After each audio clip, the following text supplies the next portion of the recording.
Welcome everyone happy International Women's Day. To start us off, we have the Vice Chancellor of Chalmers, who is going to say a few words about this event. Thank you, Laurie. Good morning, everyone, and welcome to this webinar. I'm Stefan Bengtsson, and I'm now into my 6th year as president of Chalmers. And it's pretty clear that the quality of universities is to a large extent given by how the university can recruit the most talented staff and students and giving them the best conditions for their work and studies. When I arrived as president of Chalmers, I did identify 3 challenges for Chalmers. The first one was the scientific impact. It is good, but it could be better. This is a focus on quality and research. The second challenge I identified is gender equality. It was obvious that there existed unconscious bias, behaviors, and structures that did not promote equal opportunities. This is then focus on quality in recruitment and in career opportunities. This is focus on quality in all of our activities. And the third challenge I identified was widened recruitment of students. Chalmers is recruiting from fairly narrow groups of the population, meaning we are probably missing talented students. This is about, of course, quality in education and in competence provisioning to society. Since then, we have been working in these directions, and we are moving in the right direction or right way, although a lot of work remains. Like many other technical universities in the world, the proportion of women in academic positions at Chalmers is low. We want, of course, to be a great university, and indeed, the government, our society, our students, our staff, and the academic world expect us to be a place where all can succeed, regardless of their ethnicity, their gender, or their background. But despite years of gender equality policies and efforts, our data show that women still face disadvantages in reaching the highest academic grades. We must change. If we don't, we will be left behind as the rest of the world becomes more equal and attracts the better talent. And this is not only about Chalmers. Many universities face the same challenges. If we do not recruit the best and give everyone recruited the best possible conditions, we are compromising with quality and in the long run with the development of our university. At Chalmers, we have directed our actions in several directions. We have applied and introduced much more regulated and meritocratic recruitment processes. Narrow descriptions on subject for positions is not accepted. Small, homogeneous, or internal search fields are sent back to the departments to work on getting a larger, more diverse search field. We have in 4 different rounds now, and we're preparing a 5th, internationally announced assisting professorships, 10 positions per round, with very broad descriptions of the topics, energy research, natural science, material science of that type, and with very good packages for the candidates. In the last round, we got 1,300 applicants to the 10 positions. The selection process we apply is strictly meritocratic, and we normally end up with final candidates with good balance between men and women. The reason is obvious, of course. We are using meritocratic criteria, and we are not compromising on that. The second action we are taking is working with staff and students to make them conscious of the unconscious. Here, the Me Too helped opening up our eyes. And here we work very closely together with our student union. And this action is about changing culture. And thirdly, we launched Genie, Gender Initiative for Excellence, based on a suggestion from our faculty senate. Our owner, Chalmers Foundation, is financing this program with 300 million krona over 10 years. Genie is about culture change and in securing funding for start packages for excellent recruitments. The movie Picture Science shows terrible examples of harassments and extremely bad culture. If we are serious in our roles as scientists and if we believe in academic excellence, we must take every action in securing diversity and equal opportunities and building an academic culture for this.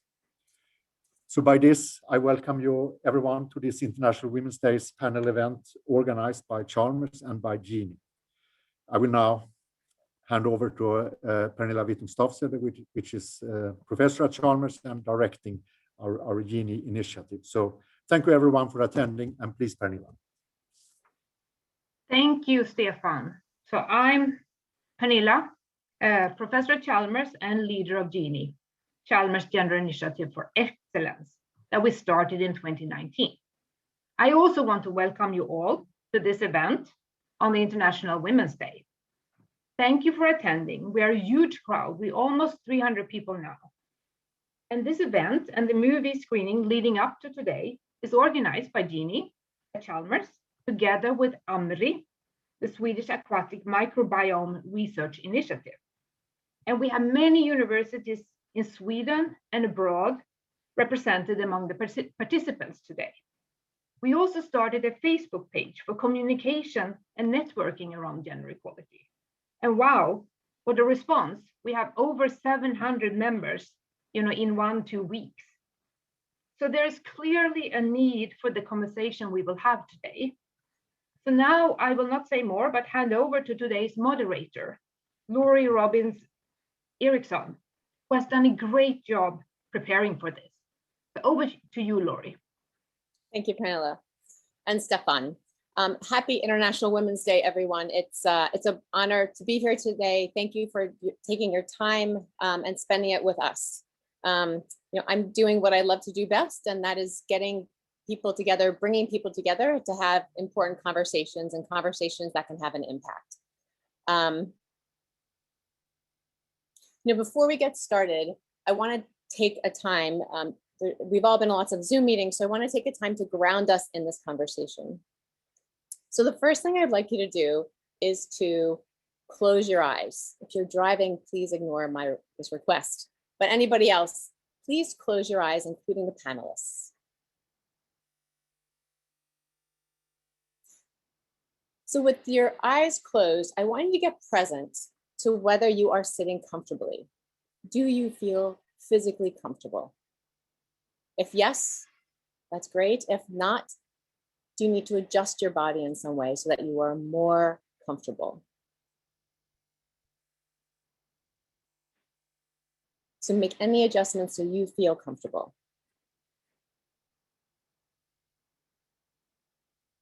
Now, keeping your eyes closed, I want you to imagine that we have the freedom to attend a personal conference. So we are all gathering together in a conference, and you've just walked into a conference room. And there are 200, 300, 400 people who are going to be attending this event with you. And you can see their faces as they walk through the doors. You can see their eyes and their mouths and their nose. And so with your eyes closed, just imagine looking around at the different faces. Maybe you see a colleague or a friend. Now, what do you notice?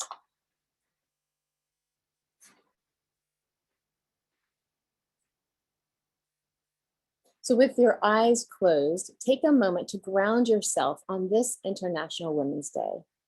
And that even though this is a virtual event, you have come together with over 300 people who are committed to creating a more gender equal world, and specifically in academia.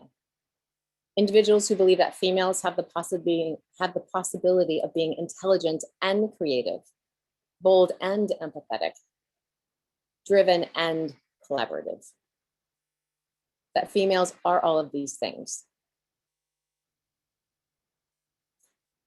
So take a deep breath in and exhale, and when you're ready, open your eyes.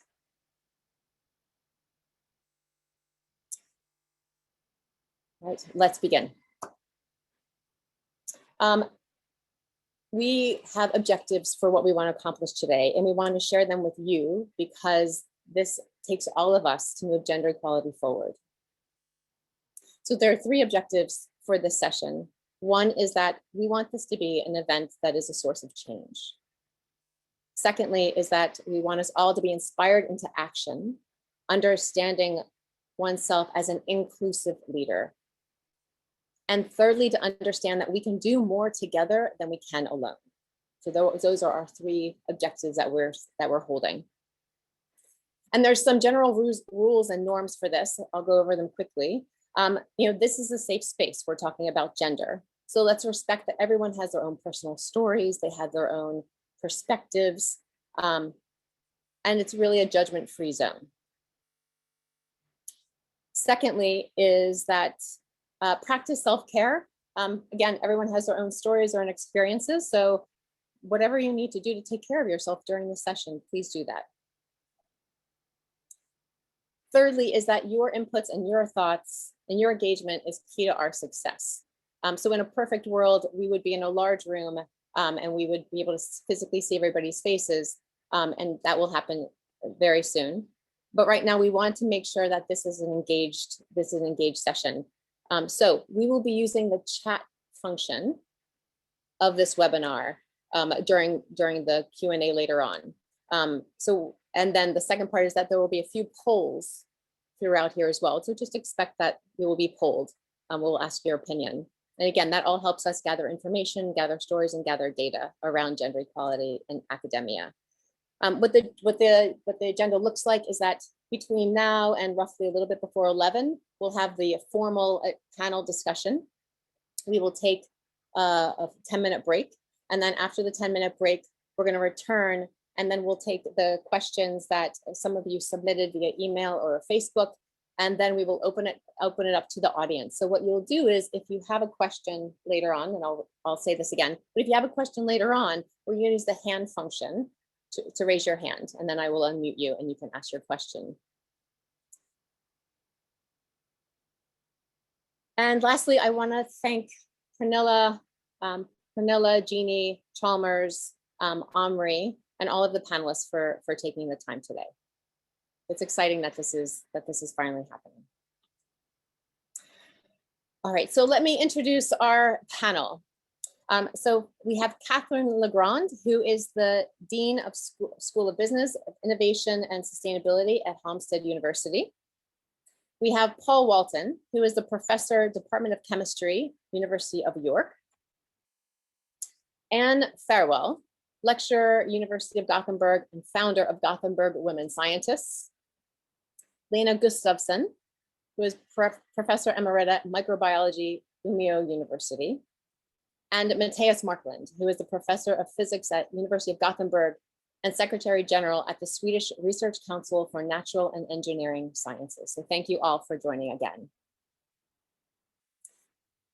So the first panel question is, when you were watching the film Picture a Scientist, what did you feel? And I'm focusing on this word feel, because in academia, we collect data. And I want to move over to this thing about feeling. So what did you feel when you were watching the film Picture a Scientist? What struck you? And Catherine LeGrand. Yes, thank you, Laurie, and thank you for the invitation here. I'm very thrilled to be among people of such knowledge when it comes to gender equality. What struck me when I saw the movie is actually how long it takes for women to, in academia, to formulate and articulate the undermining, the discrimination, the harassment, depending on situations, but how long does it take? Because we probably have a tendency to wait because it's probably our fault. It's probably we can question, and this is what I felt actually, that I recognize myself in how long it takes to formulate things and articulate undermining. Paul, what did you feel? Yeah, I felt despair. I'm sorry, I felt despair, and I think one of the people is Mazarin Banahai said exactly the same in the movie, that this sense of that this continues, this whole business continues, that we're not making progress. And the other thing I felt was that I've seen this in all my travels on gender equality. I've seen this in every university, every department, every country I visited. The same thing goes on. The same complaints are made. The same. It's not a North America problem. It's not a Northern European problem. It's a worldwide problem. It just, we can't dismiss it.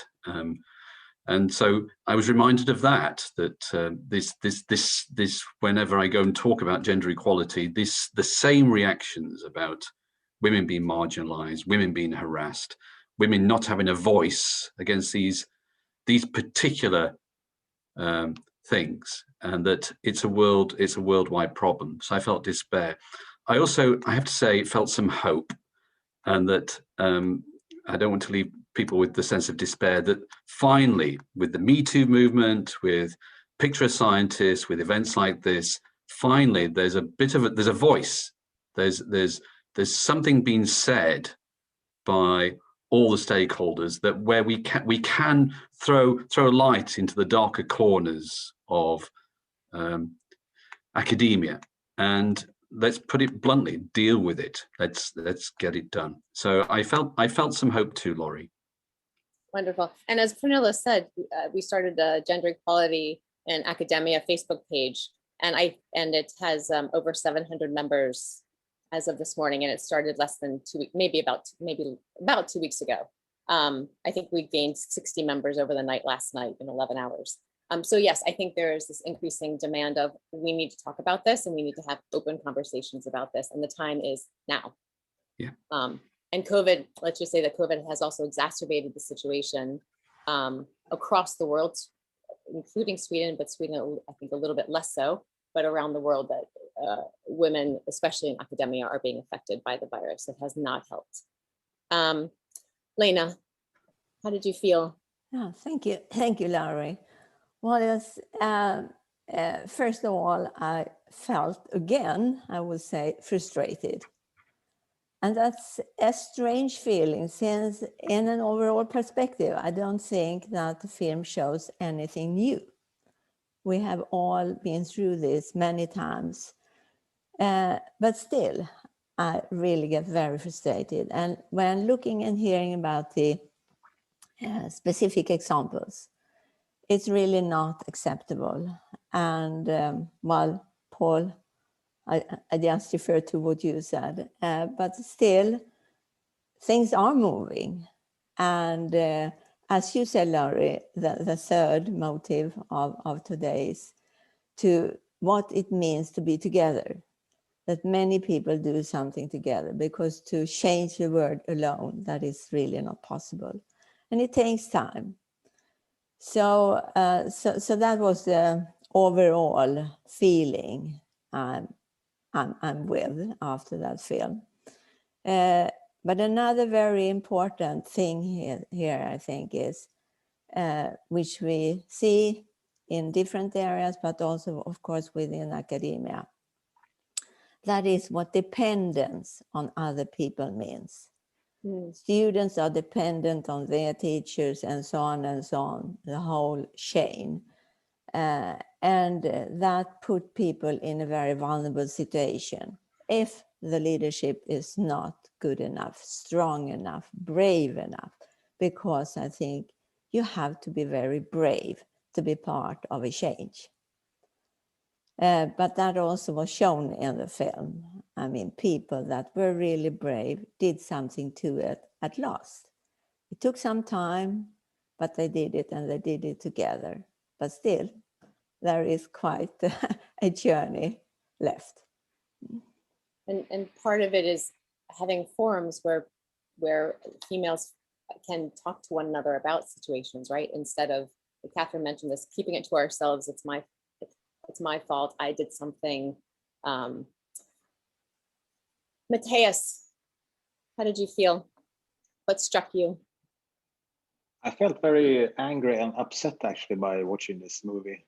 I wouldn't say that I felt despair in that sense, but I felt really upset by this, like emotionally upset. And I think sort of in the end, it's obvious that all the participants in the movie, all they want to do, as I also want to do, is good science. We want to do good science, and in order to achieve this, I think that the movie in the end suggests at least some kind of directions one can go in order to achieve this. And I think this is something like a take-home message from the movie, that there are possibilities to do things about this. It requires an intellectual effort continuously from all of us. It's not something we can solve with a policy document, unfortunately. All of those are good as well, but it requires an active mind continuously in this question in order to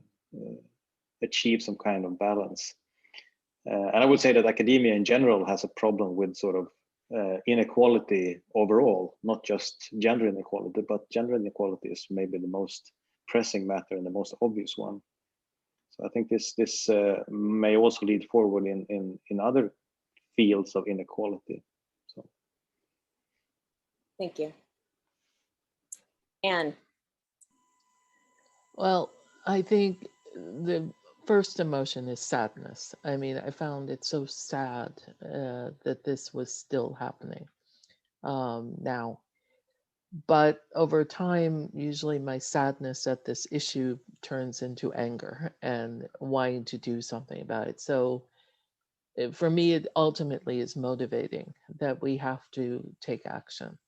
And I think several of the panelists already mentioned these things, but one of the things that's really important is this power differential that Lena mentioned, that we have a system where we have a very linear power arrangement, and there is open to abuse at every level. And I don't think we do a very good job of keeping track of everyone in the system and making sure that everyone is protected and able to do good science, which is what we want to do. Thank you.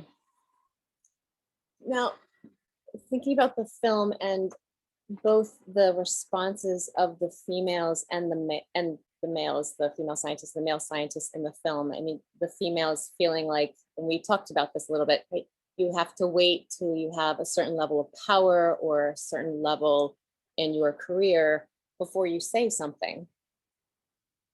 And from the male perspective, I mean, males, they were complicit. They didn't mean to be complicit, but they were complicit.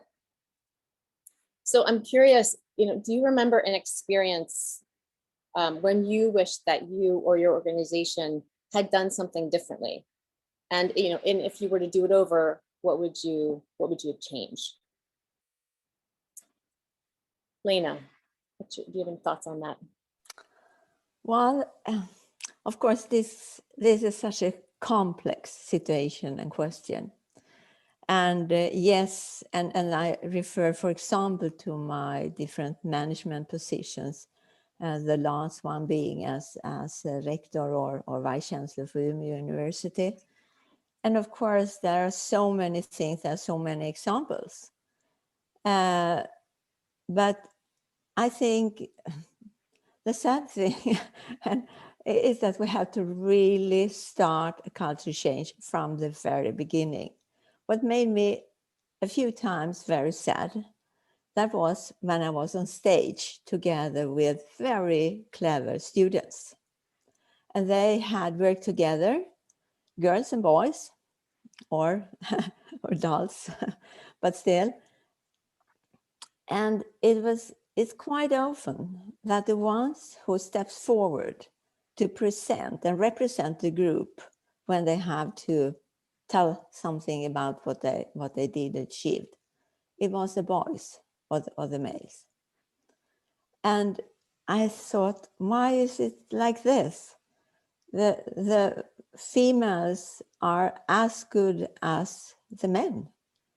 So in a way, we have so long way to go to make all feel as comfortable with the situation and convinced that you know what abilities you have and the message you can give.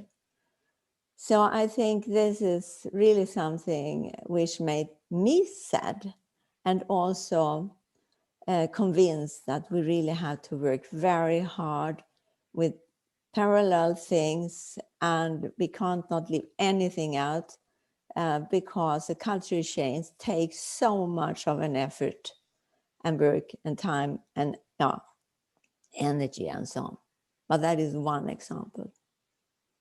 Thank you. I think this is interesting. It's an interesting example in the sense of, and I working with females, and there are these females confidence programs and leadership programs, and in Yale and Oxford, and they offer these programs to females, and I reflect on, why aren't they offering a male leadership program?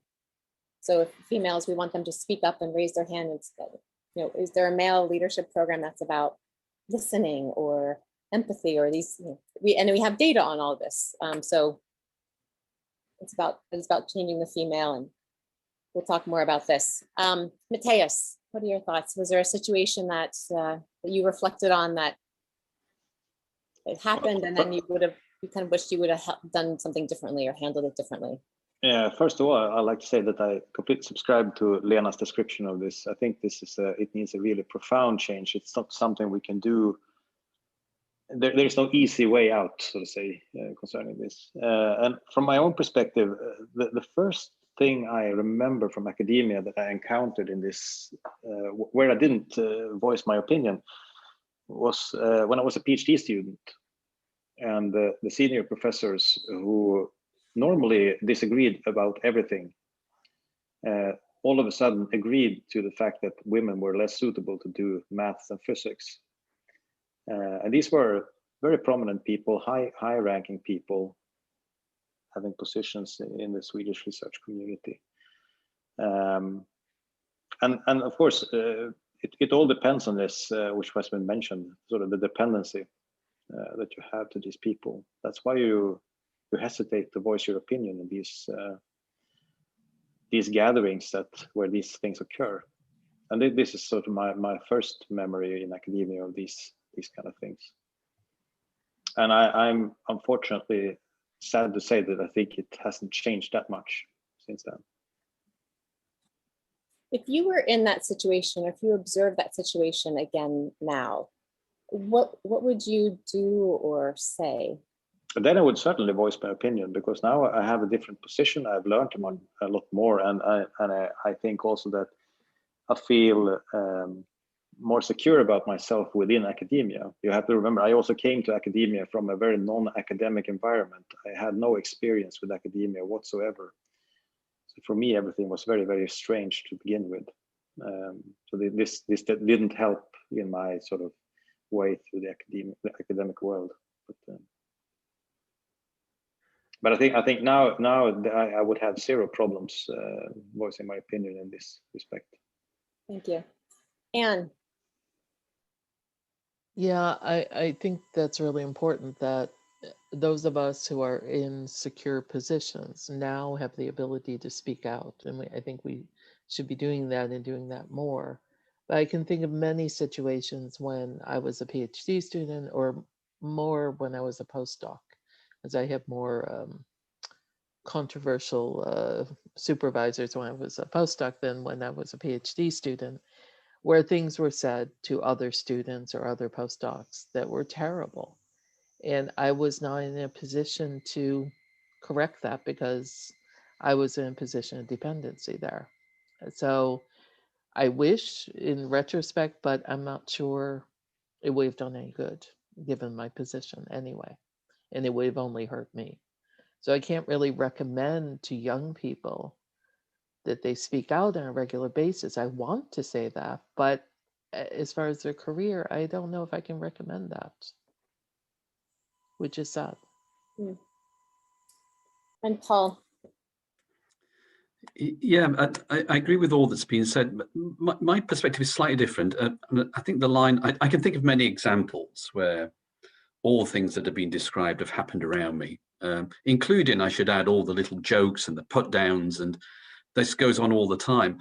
From my point of view, I feel as if I've always been in a position to do something about it. There's nothing to stop me to speak up. I wish I'd recognized it earlier. I wish I'd realized earlier that these things were damaging, and that I personally, right from here, had a role in speaking up. It's almost as if I wish I'd learned or had the emotional intelligence at an earlier stage to speak up, even as a PhD student, even as a small child, or whatever it may be. I have to say, if an undergraduate student speaks to me and says, "That's inappropriate, Paul," then I will listen. They're not without power in this particular sphere. So the power relationship is of course important, but I always felt as if I could speak up. I just wish I'd recognized it earlier. I wish I'd realized it. I wish it hadn't taken me until my 20s to realize that I should and could and must speak up when these things happen. That's my point of view. So it's almost a lack of knowledge and a lack of emotional intelligence. It's almost as if I'd not responded to my triggering moments as we saw in the movie, like I should have done. And once I did respond, then it was better.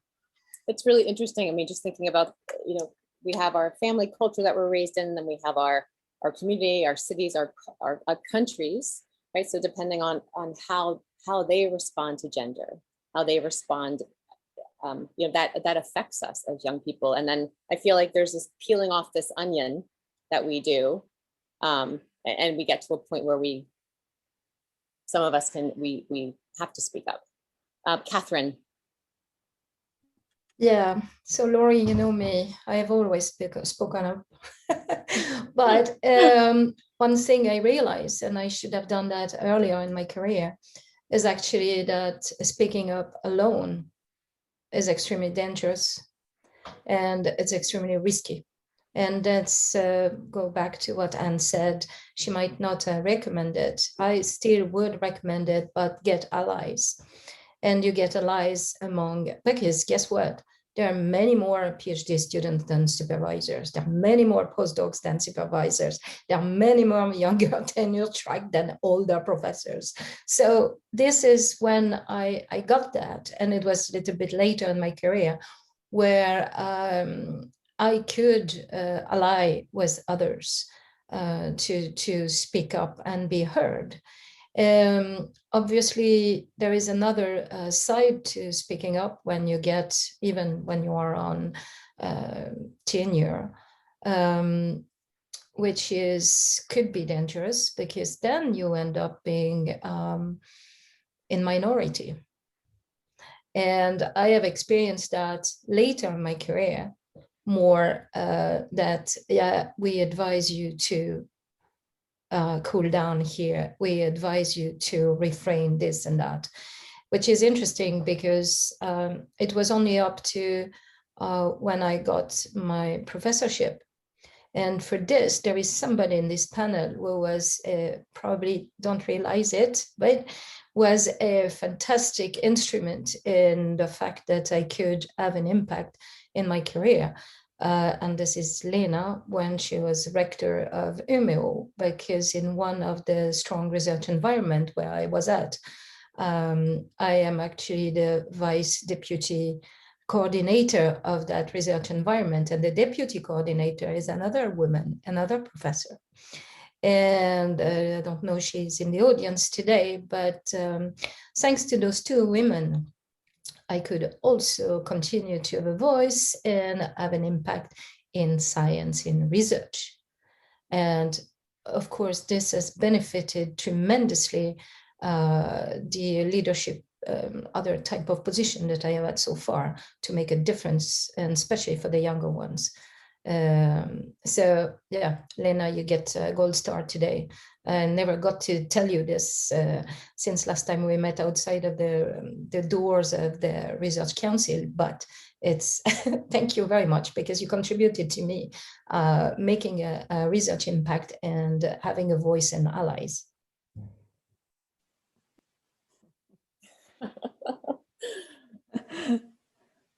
May I say something? Please. Thank you very much, Catherine. That was not expected at all. It's warm my heart. But that was not what I'm going to say. because as several have said now, I have also been from a very early age in positions where I had the confidence and so to speak up. The thing is, what I realized was that afterwards, I see that in many situations, which I didn't understand what's going on. I didn't hear of it. It didn't reach me. And when it reached, because it was all built on so many subtle things that happened, and as we know, and what of course discussed in the film as well. So when, quite often I think, when it reached the management at different levels, it has already become such an enormously complex situation. So to really, in a concrete way, show what it is all about. Mm. And there are so many people either standing behind the one side or the other side. So it would be very good if people at all different levels in an organization feel confidence, feel that they are allowed and wanted to speak up at an early stage, to really collaborate between the different levels and see what you can do before it's getting enormously problematic. Because, and also what was said in this film, it's so enormous, we all know that, so enormously time consuming, takes so much energy to go into it, but we have to do it. Thank you. So we want to gather some information from you, the audience now. So I have two questions for you, and take a moment. So the first question is, for those working in Swedish academic institutions only, so how many of you have experienced, or you know someone who has experienced, gender inequality or gender-based violence in a Swedish academic environment? And the second question is, for those of you who have or are working in academic institutions outside of Sweden, have you experienced, or do you know someone who has experience? Now, for those of you who have worked in both places, you can answer both questions. So the first one is Sweden only, and the second one is outside of Sweden. Sweden, the rest of the world, excluding Sweden. So we'll give you about 30 seconds to respond.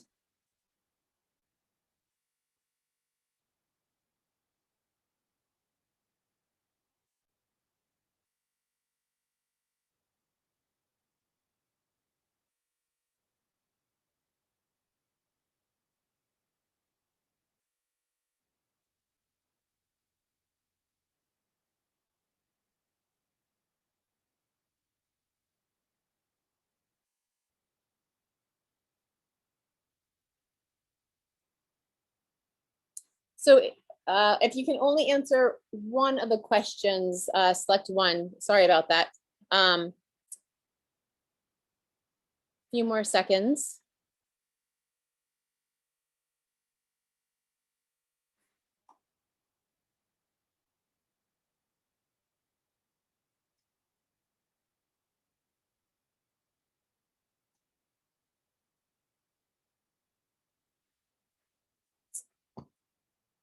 So let's see, it looks like there's 67%. So roughly there are 130 people who responded. That's 67% for the first question.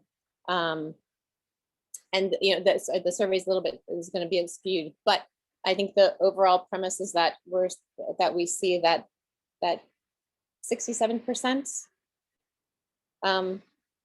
almost 3/4 of people have experienced or know someone who's experienced gender-based violence. And that's important to know. I think that the more data that we can actually gather, both of what's happening in Swedish academic institutions and outside of Swedish academic institutions,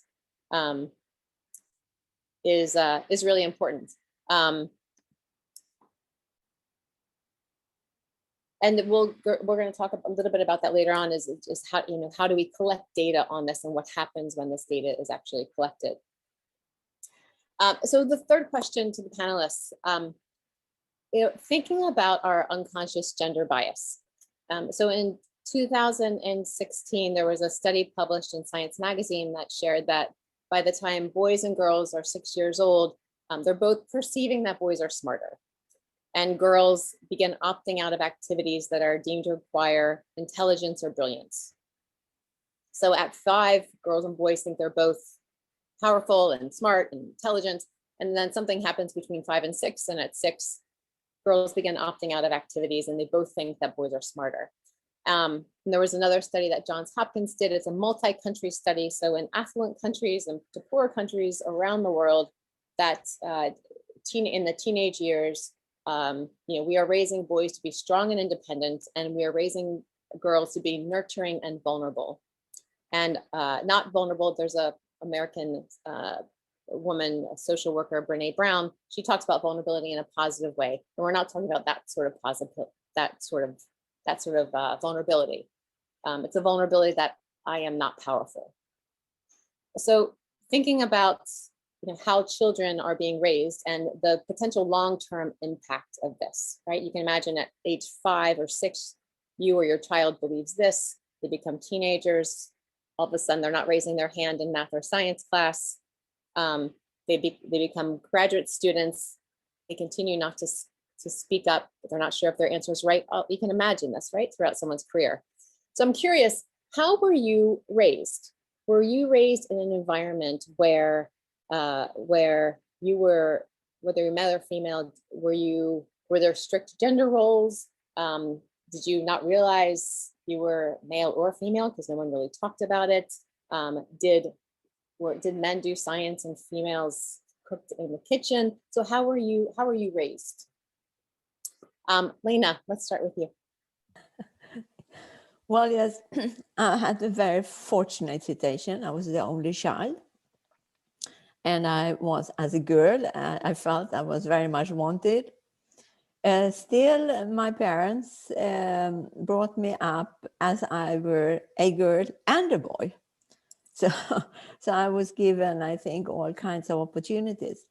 And that also was strengthened by the fact that we were living in a very small, 2,000 inhabitants, more or less a village. And there, everyone played with each other. So there were boys and girls, and we didn't really think of course, when you got a little bit older, it was very exciting with boys, but that was another question. But then when I moved to a little larger town, I was very surprised to see girls, that they were going arm in arm as couples. So you always had to have a girlfriend, so to say. And that was a completely new situation for me. But I think my first years, as not even been thinking of that I was a girl instead of a boy, that I think that has been sort of a strength for me through the life. Paul, how are you raised? I think completely as a boy. I'm sorry to say that, as I have no recollection of being anything different. I was encouraged to be strong and to take risks and to not worry about the housework and not worry about other things. And we were almost, apart from my mother, we were an all-male household. So everything was centered around us being boys in all the sense of the words. I don't think my upbringing was anything unusually equal, anything like that, other than, and I will say this, sport was a big part of being brought up, certainly in my household. And I'll use one word here, which was the utter word across the family, and that was being fair.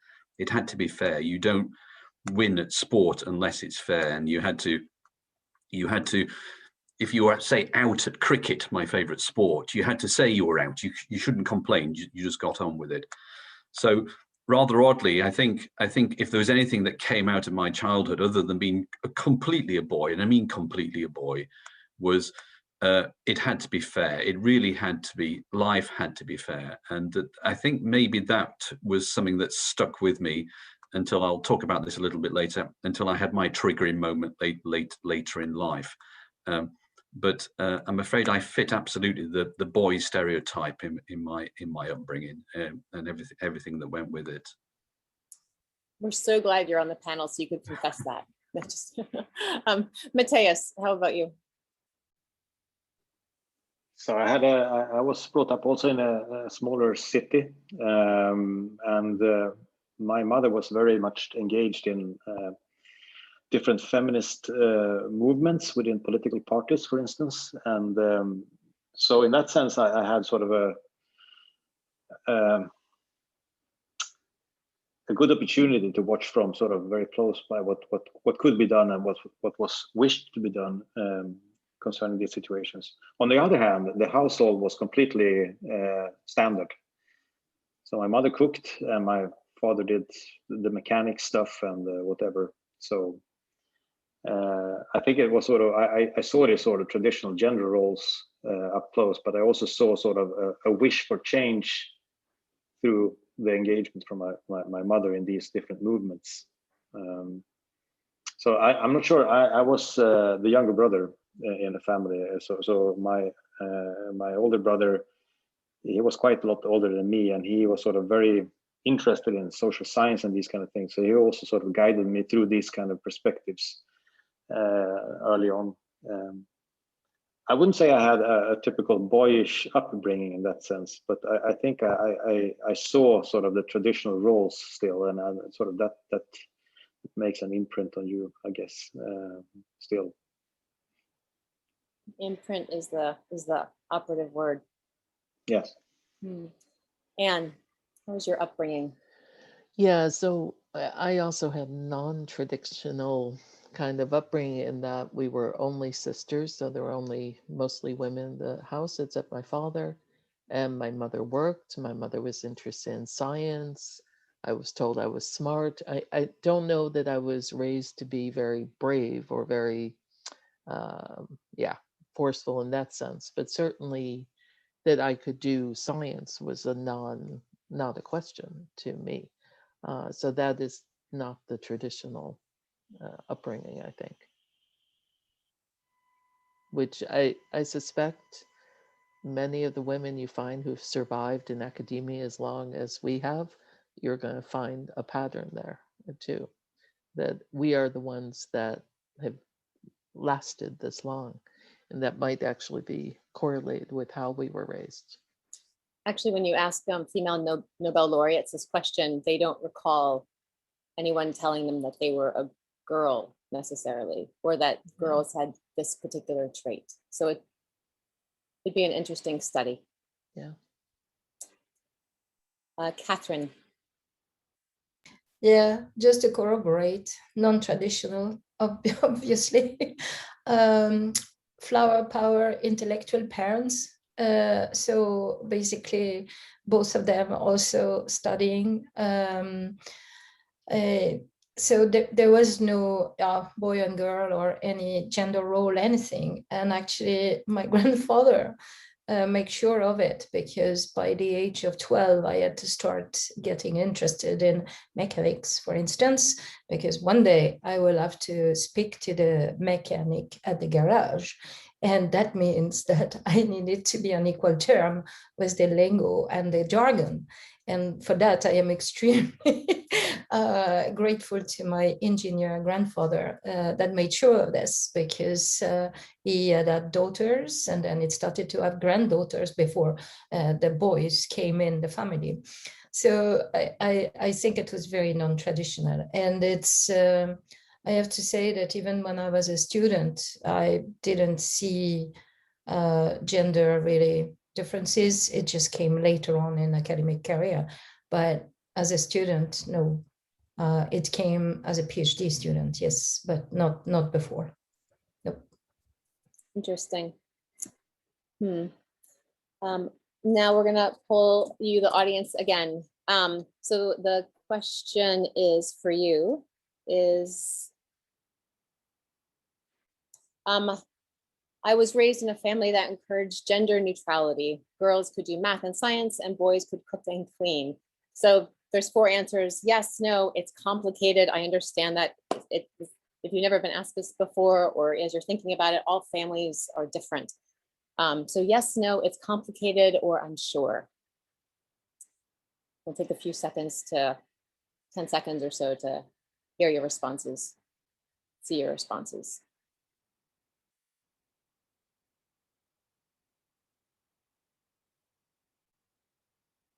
And it would be interesting to ask this poll, right? So this is an academic environment, right? This is an academic conference. It would be interesting to ask this in people who are males and females who are in academia versus other industries, right?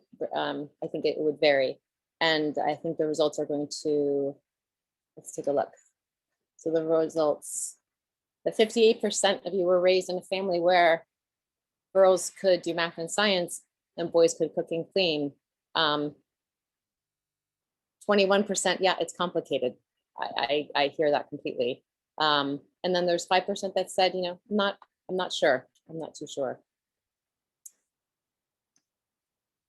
I think it's interesting to, Anne or Catherine, one of you said that, Anne, it was you. You said you were raised to believe that you're smart and you could do math and science. And I was raised the same way. My mom was a mathematician, but you said you weren't raised to be courageous or be brave. And I think that's an interesting thing to play with, like this attribute. When Paul and Mattias, you both said you're traditional boys, brave, bold. And that's something to consider and think about. All right, our 4th panel question. So thinking about unconscious gender bias, thinking about the film. So do you observe any differences when you're collaborating with male or female colleagues, whether it's you have students, you have scientists, students from other cultures? Do you recognize any difference when you're working with them? So are there certain attributes that you see more male than female, for example?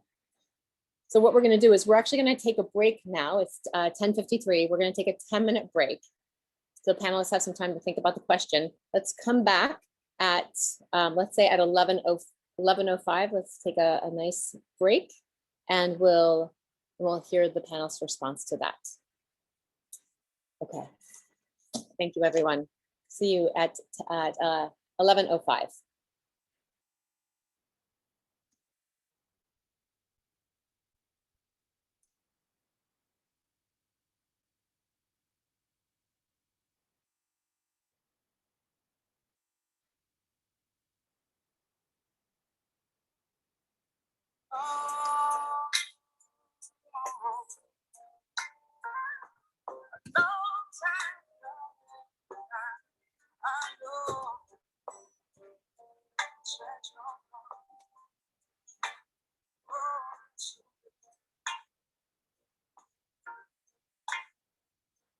It's been too hard to live.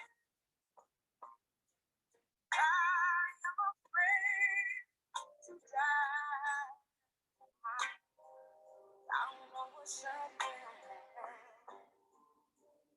Now the sky. It's been a long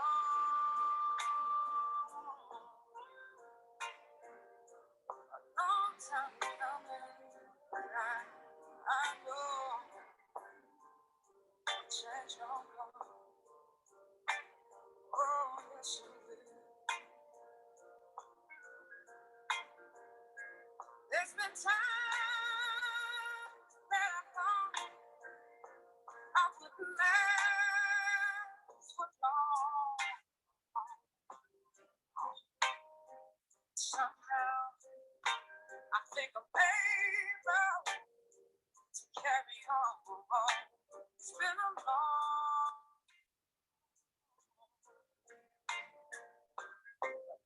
time coming, but I know a change don't come.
All right, we are going to start again. Hope everyone had a nice fika break. You got a chance to move. Welcome back, Paul and Anne and Lena and Mattias. And Catherine's joining. So yes, everyone, you should be able to chat. And when you chat, you can chat to the panelists and the attendees. So we are going to hear the panelists' response to the last question, which was, when you're collaborating with male and female scientists, students, do you notice a difference? Do you notice a difference in behavior? Anne, let's start with you. So there are two groups I interact with a lot, of course, other scientists, and that is by far majority male. There, the key difference has to do with competition, that there's always a competitive air to the conversation. I find that I don't find with women. With students, I have the opposite situation. I have majority females.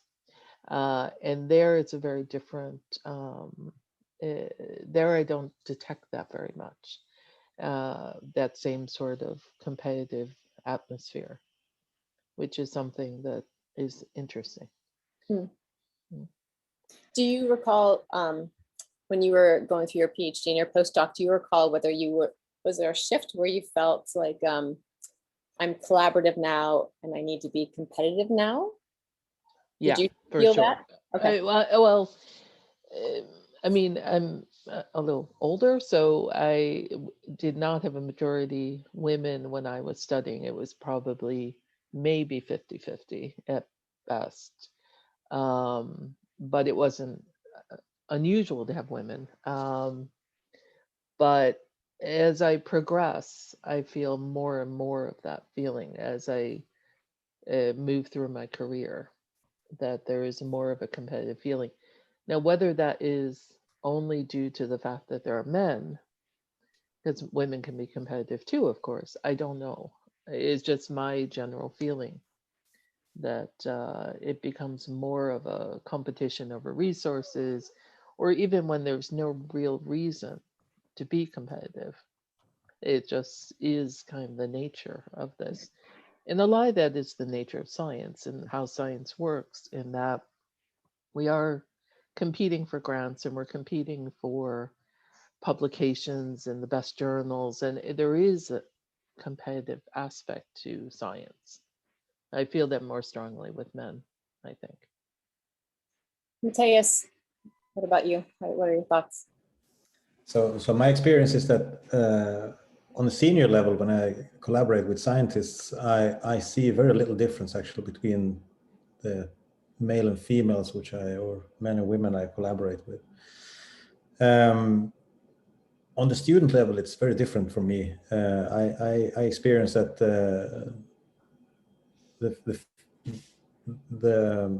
the women are much more sort of taking a backseat kind of position, and while the men, the male students, they are really forthcoming and trying to raise their voice and these kind of things. And I wonder if this is sort of part of this leaky pipeline kind of problem, and there's a sifting bias in who I meet at senior level, which I don't see on the sort of the junior level. And as stated here before, I mean, I think that the competitive part is very obvious in science, and in principle, I don't see why this should sort of be a gender question, but it seems to be today, although I don't understand why it should be. But it's certainly true that academia is very competitive, and it's of course an advantage if you're visible and raise your voice very clearly and these kind of things in such a competition. Catherine. Yeah, well, competition is important, but it's also the way we view competition. And my experience is that there is quite a lot of work to do to convince young women in science that the male professors are not more successful than the female professors. And this is something that I've seen so often, is that when I think assistant professors, for instance, they are still ranking the male professors much higher than the female professors. And obviously among the men, what I've seen the most is that they underestimate most of the time the academic performance of their female colleagues. And this is for me one thing that I've been really trying to work and remediate. And of course, mentorship is one of them, but also convincing your head of departments, for instance, that yes, it's worth it to open those positions like to everyone, so the women can compete in fair and square. And very often I have seen that, as Stefan was mentioning earlier, that women wins the competition with no problem, because when evaluated by another part, they are actually ranked very similar or even better. So I think that from my point of view at the moment, yes, competition, but this is the way we think about competition. And I've seen that much more among the older staff than the younger ones. So in that matter, I have another experience than Mattias, for instance, when it comes to the junior professors. Lena. Yeah, thank you. Well, I think this is a very complex question, and I don't need to repeat what everyone else has said. Just that I agree to much of what has been already said. If I look at my own career, I must say I have got fantastic support both from men and women, which have made really a difference to my whole career. So in that sense, I haven't seen any differences when it comes to really serious steps. But when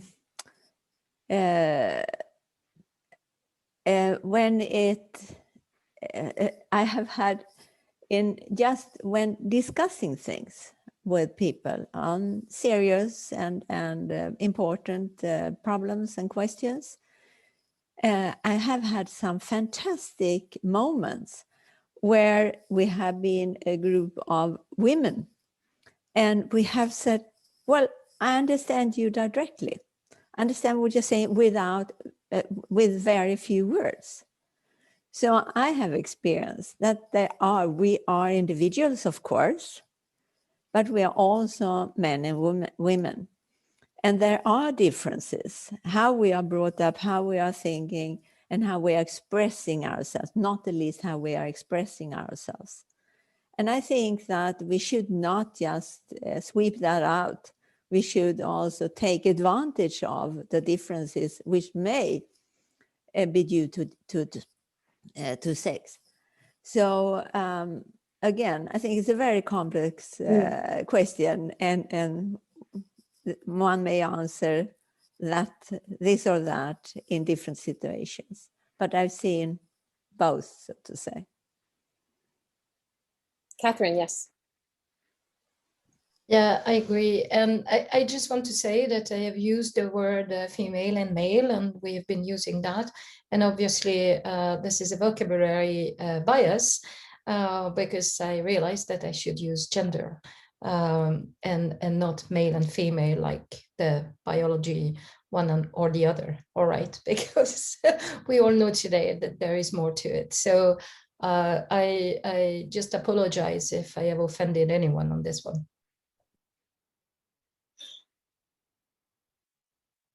No, I will say no apology necessary, but that's Paul. Thanks, Laurie. And yes, Catherine, I completely agree with what you've just said. I won't add a lot to what people have just said there. I will perhaps just add one thing, and that is that in all my collaborations scientifically, both with students and with senior staff and with other people, I see people take an attitude towards risk taking, whether it's risk taking on experiments or risk taking on interpretation or a risk taking on trying out something new. And there I do see a difference. I see that men more often on that side of the spectrum are prepared to take risks and get away with when those risks don't pay off. Whereas I see less women taking those risks. And why is this important? It's important because actually modern science rewards risk takers. It rewards those that shoot for the top, and I don't necessarily agree with that. But science doesn't understand that whilst there may be a spectrum of risk there, science evolves in all sorts of different ways, both through careful inspection and perhaps risk taking. And so therein, when I've worked with other scientists, I do see a difference in risk taking between men and women, and that's something which seems to be at all levels. Thank you. Just there have been some chats coming in, and they're very important ones. I mean, one is specifically about, in this conversation we're talking about male and female from a gender perspective, and yet some of us believe that gender is not binary, right? It's not male and female, and yet our policies and how we look at things, and specifically policies are based on sex to a large degree. So to the people who are writing to the panelists and also in the chat, this is a very important conversation. So please save those and raise your hand later on when we come to the section where we want to hear from you, and I'll unmute you. So this ends the formal part of the panel discussion, and now I'm going to move into the questions that were submitted via email or via Facebook. And panelists, if you want to say something specifically, if you want to answer to this, I won't call on you in particular unless no one is responding, and then I will. But the first question, the first question is about sexual harassment. And this is, so just bear with me here as I read this. So sexual harassment is handled very badly by Swedish universities. For example, the rates of reporting, the meaning, the investigation, and the low rates of findings of occurrence of sexual harassment among those minority of perpetrators actually reported. So, and this is from, I will say that this is from a tenured female professor at a Swedish university. So despite being at a very large organization. Her own university has had 0 findings of sexual harassment since before the Me Too movement, so 2016, to at least June 2020. So between 2016 and 2020, there were no findings of sexual harassment. So how can we, as targets of harassment, have the courage to come forward when universities don't have the courage to stand up and hold perpetrators to account? You know, and what do you think are the situation within other universities in Sweden? So that's the first part of the question. And the second part is, you know, specifically how Sweden handles this, in the sense of when there is a harassment case, the person who is being harassed needs to go through a number of steps to confirm that they actually told the perpetrator that this is happening, and then they have to write it via email or document it in some way. And that it seems like a very complicated process. And then when that happens, and you're still not taken seriously, and you're still not listened to. So, so specifically what this person said is, you know, we know what offensive is.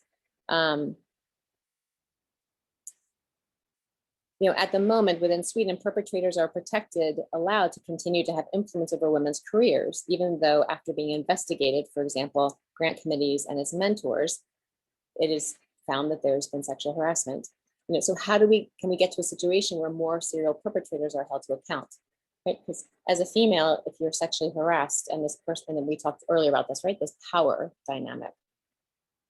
You know, are you going to say something if you're not sure how the situation will be handled? And the third part of the question is, you know, what more can be done about prevention of sexual harassment on campuses?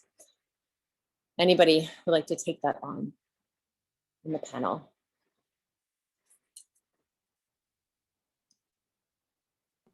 Let me say something, Laurie. Okay, this is a tricky one. I would say we have failed globally to deal with sexual harassment in universities, and let's be plain about that. And this is the reason, and probably other settings as well. This is why Me Too has come up, and why what I hope we're going to be in a post-ignorance era as we bring these things to light. But let me just share some stories with you, having now, I would say, lectured around the world on gender equality. And what often happens is and this includes in countries like Sweden and Norway and Scandinavia, and also back here in the UK, I'll give a talk on gender equality. And then afterwards, quietly, either by email or by in a one-to-one conversation, usually a woman, nearly always a woman, will come up to me and will report a story of harassment, sexual harassment.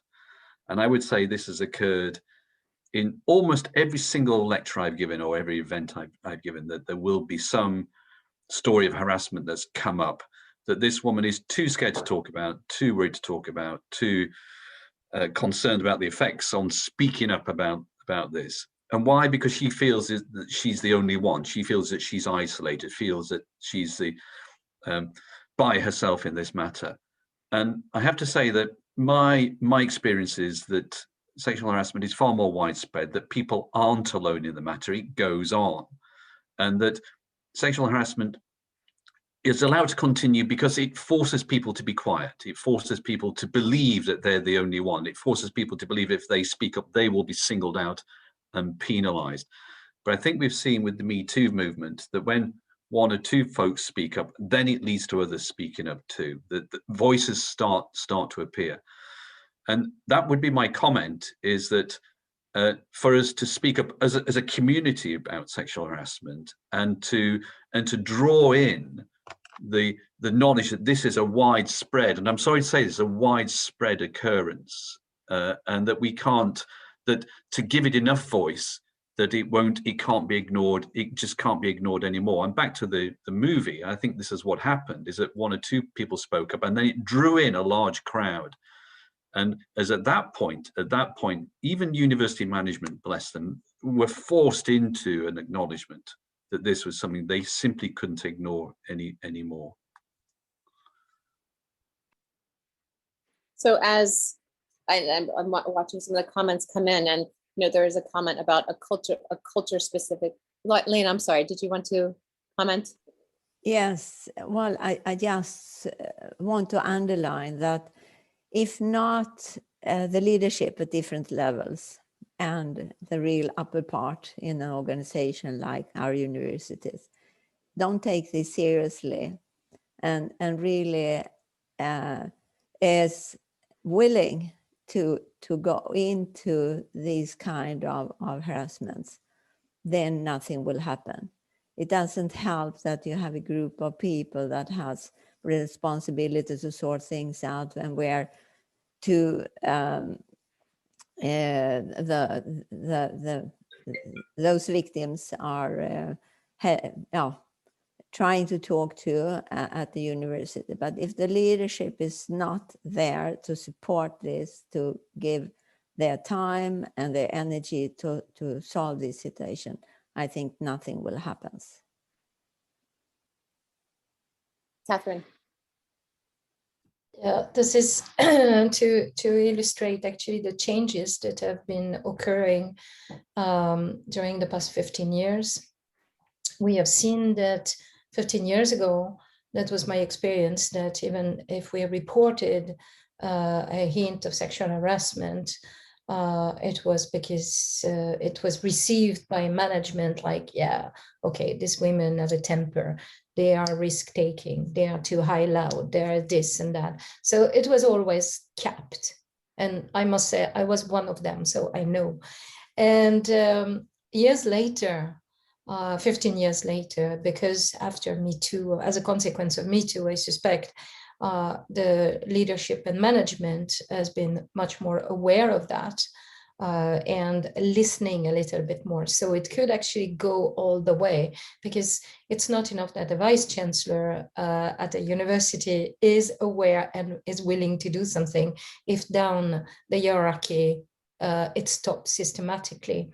And I have to say that I saw a beautiful case as a consequence of Me Too, where actually students, undergrad students, managed to report something, and they did all the way to report to the police, basically, because this is a crime to discriminate and to sexually harass people. And obviously, then the university management has no choice than to do something. And then there is the will and the power to do things, and then you can actually address this. And what was interesting is that this is kind of a long consequences of, or suite of events that have taken 15 years to come out, exactly like in the film. So this is something very real, and that probably is everywhere, as Paul was saying. We are not aware of those cases because they have not been reported. So again, get allies, have a common voice, a general voice, collaborative voice. Then it will make a difference, because today the managements at the universities are listening, and we are empowered to do something. This, any of the other panelists, Anna, Mattias, did you want to say something? I can just comment here quickly that I found it really, really strange that the university had come to the conclusion that there were no sexual harassment on the whole of the university. I mean, if you just go to a normal sized workplace, you know that there is sexual harassment going on. If there are people there, it occurs. I mean, this hasn't gone away. So I found it very strange that the university can sort of lean back and argue based on that kind of data, because it's obviously a strange set of data. Right. So I think that the first point would be to ask the university to actually look into this and see what do you base this on, because that sounds very, very strange. I completely agree. Anne, did you want to say something? Yeah, I just wanted to comment. I mean, I don't know the statistics at my university, and but I think we need to make it very straightforward. You know, if you've been sexually harassed, here is the process. Here is who you report to. Here is who you can talk to.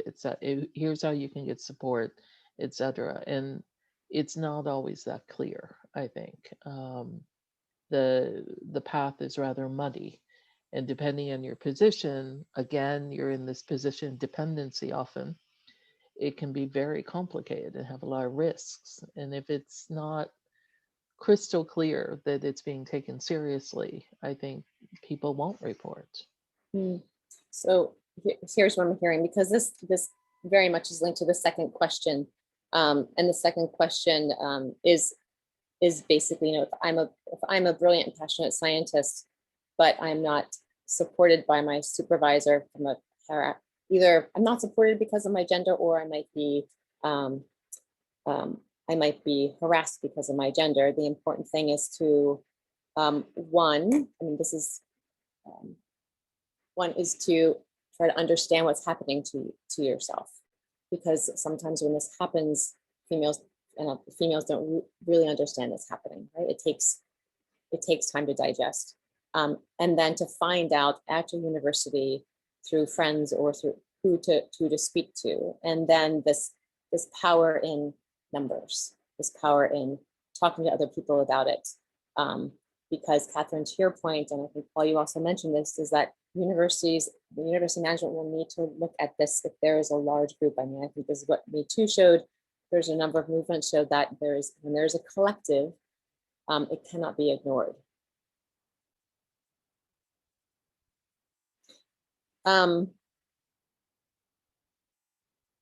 What do you recommend to students who feel like it's not sexual harassment, but they feel like they may be being discriminated based on their gender? And it can show up in a number of different ways. It could show up from not being invited to meetings. It could show up by not being asked your opinion. There's a number of ways that can show up. So, this is a more subtle one, and it could be very obviously, but it's a gray area. And you are not in the official position of power. What do you recommend to students?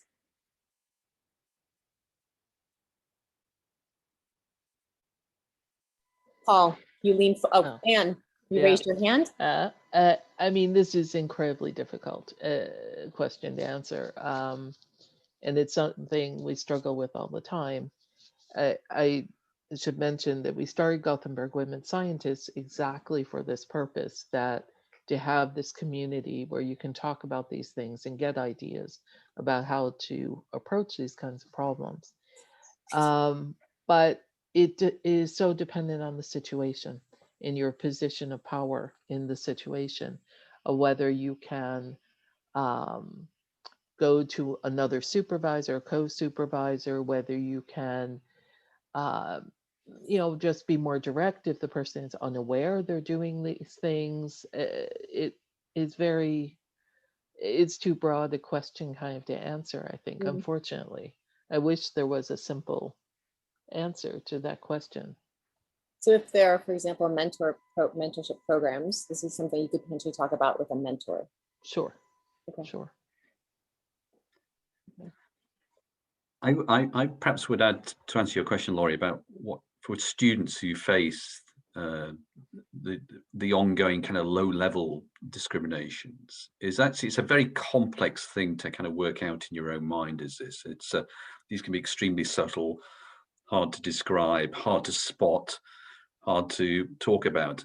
And so my suggestion has been to equip people with the language that has been kind of circulating, particularly in the social sciences, about how to describe these situations in plain English or plain whatever language, and to get students, actually all of us, to read some of the better works in this area, which articulate these small biases and their effects over a period of time. And we can think about Virginia Valian's book Why So Slow and the more later ones, but some of the research papers that have been released in this area.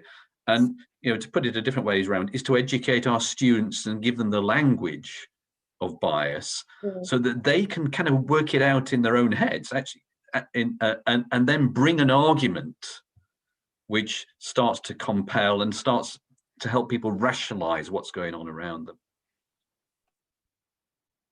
Catherine. Yeah, just to follow up on what Paul said about education, and I think it should come very early in academia, and it should be included in kind of common core courses from the early first year up to the PhD later on, and even for because we discussed that in seminars like today, etc. But I think it's very important to include this as common knowledge and common culture in academic culture, because we are often praising ourselves like our fundamental principles are based on democracy, freedom, etc. Well, but this is also one of our core values, equality, and whatever it is, gender equality, or actually whatever else equality, so inclusivity. And I think this is important, that we need to think about like introducing that to an early stage in academia. Agree. I've talked about this with a couple of the panelists, but that I mentioned this before, that some academic institutions, they have leadership programs and for women, and some for all students, but they tend to be housed in business schools.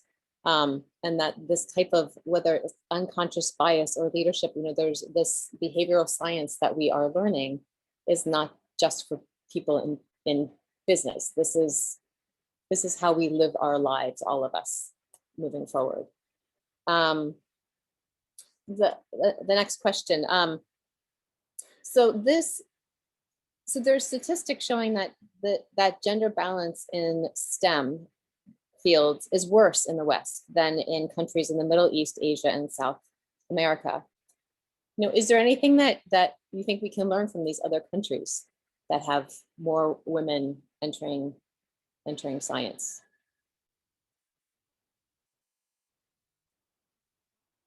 Anne, yes. I can just comment. I mean, there's been a lot written about those statistics, and there's a lot of reasons suggested. I don't know the answer of why there is this difference, but one of the suggestions has to do with how science is valued in those countries, whether it's considered women's work. In other words, and I saw a comment in the chat about teaching. If it's seen as a teaching position, that often is associated with women. And so perhaps it's been suggested that in those countries, it's seen more as teaching than as science. And so therefore women are allowed to have those positions. I don't know if it's correct though. I haven't read enough. Maybe Paul knows more about this. I don't know if I know more, but other than to echo your point, Anne, and I have my own anecdotes in this area of walking into a lecture theatre in Thailand full of women and turning around to the organizer and saying, "Oh, it's wonderful you have so many women in science." And he turned to me and said, "No, it's not." He says, "Science is seen as a low level occupation for all the reasons that you said, Anne." And do we have something to learn from these countries? Well, maybe is the answer, but it's complicated. And it may be that there's all these other social factors that we don't understand, where women end up in these particular science subjects for reasons which actually are associated with its science as standing in society. And my guess is, and it's only a guess, is indeed where we do see higher fractions of women in science in other countries, it is indeed related to the fact that science is not highly valued in those particular societies. Interesting.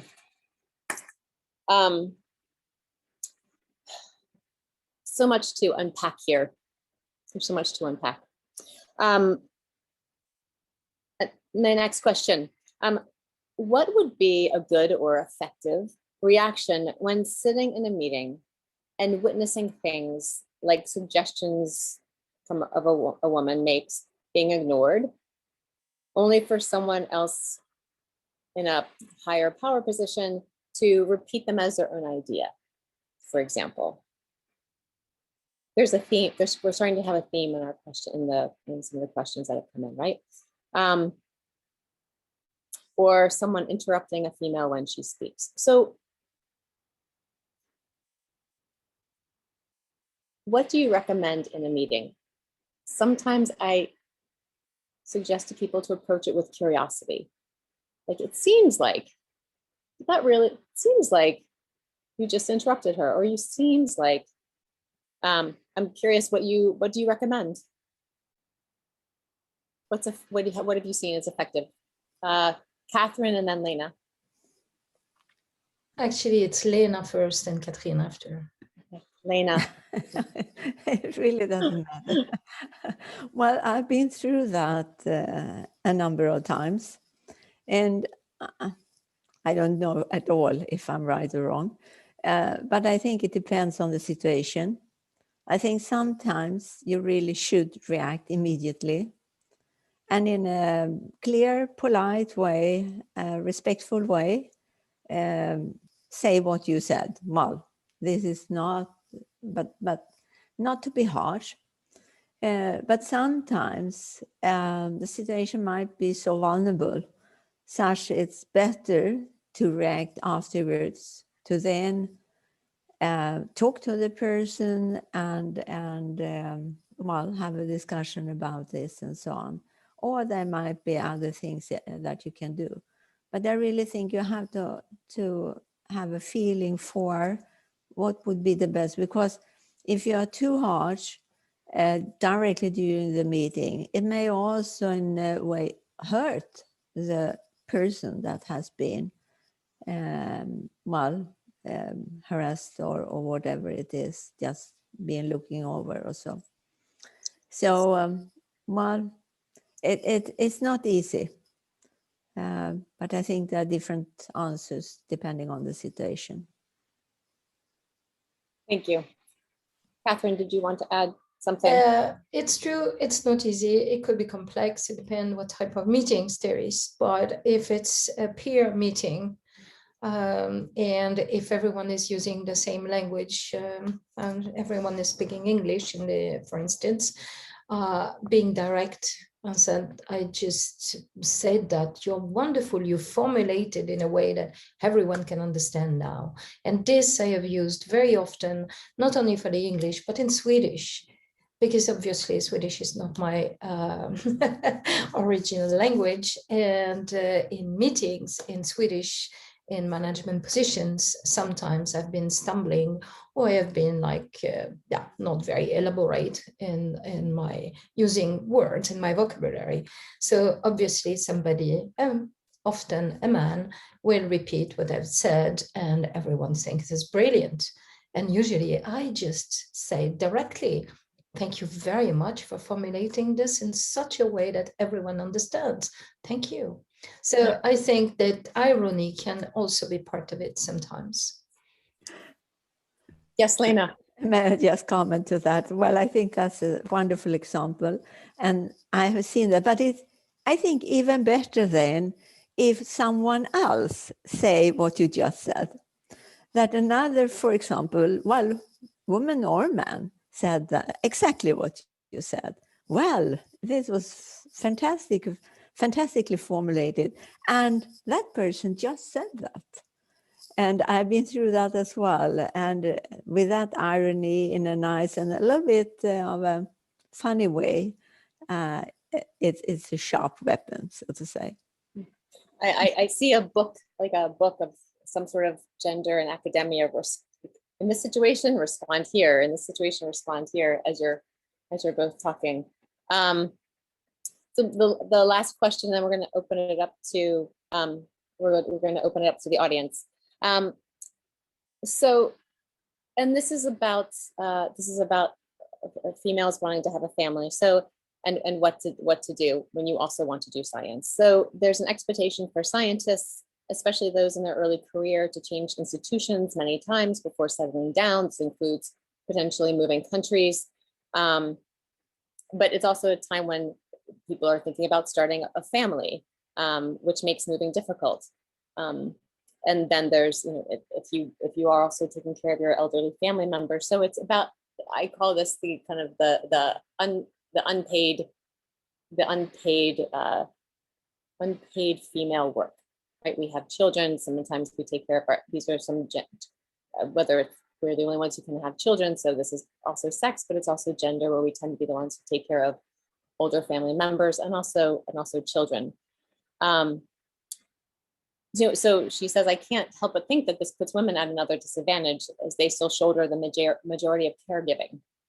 So, panel, what do you have any suggestions for people who want to do science? And there are also these roles that we play, and between 20 and 40, there's a lot that happens both in someone's career, yes, and also from a family perspective. Mattias. First of all, I'd like to comment on this fact that we have this kind of career system where we are supposed to move to another institution or a different department or a different country even in order to make a sort of a scientific career. All in all, I think that's a very, very strong thing within science that we do this, because when we return, if we return, we bring back something which is very, very important, new knowledge, new understanding of other cultures and other departments, other institutions. So I don't want to get rid of that. I think this is very important. I think it's one of the cornerstones of science, that we have this kind of exchange, not just of ideas, but also people. I think that the major issue is that there is a clash between what we, for instance, in Sweden experience as a very well thought out and well-functioning social welfare system, and this does not occur in that many other countries around the world. So we have this kind of picture of how things should be run, and it's usually not in other countries. And this, of course, poses this kind of problem. I'm not sure if I have any good solution to this issue, because it's a global issue. It's not just a Swedish issue. Of course, we can also see this kind of bias within the Swedish system, that when you get children, it's not a positive thing for your career as a woman. And this is something we internally have to sort of deal with when it comes to what are your merits, so to say. It has to be factored in somehow. And I mean, this is to make my point. I think that we should be careful not to sort of throw out all the good things with the bad things here, which comes from international interactions, for instance, especially in Sweden, which has a very, very low mobility between different universities, which is making science suffer actually quite a lot, I would say. Thank you. Any other panelists want to respond? Paul, yes. Money is what I would say. It's an interesting equation to look at, isn't it? Is what is the loss to the university or academic sector? Because people, mostly women, have to spend time away from the job, doing things at home, looking after children, looking after elderly relatives. And the answer is that becomes an enormous loss, because people lose momentum, people lose time. And so how to address that loss? Well, to address that loss is to support people properly through times where they're deflected from their main academic duties for whatever reason, and that is both men and women, right? And to stop the loss of momentum, to stop the loss of kind of things which come with having to spend time away.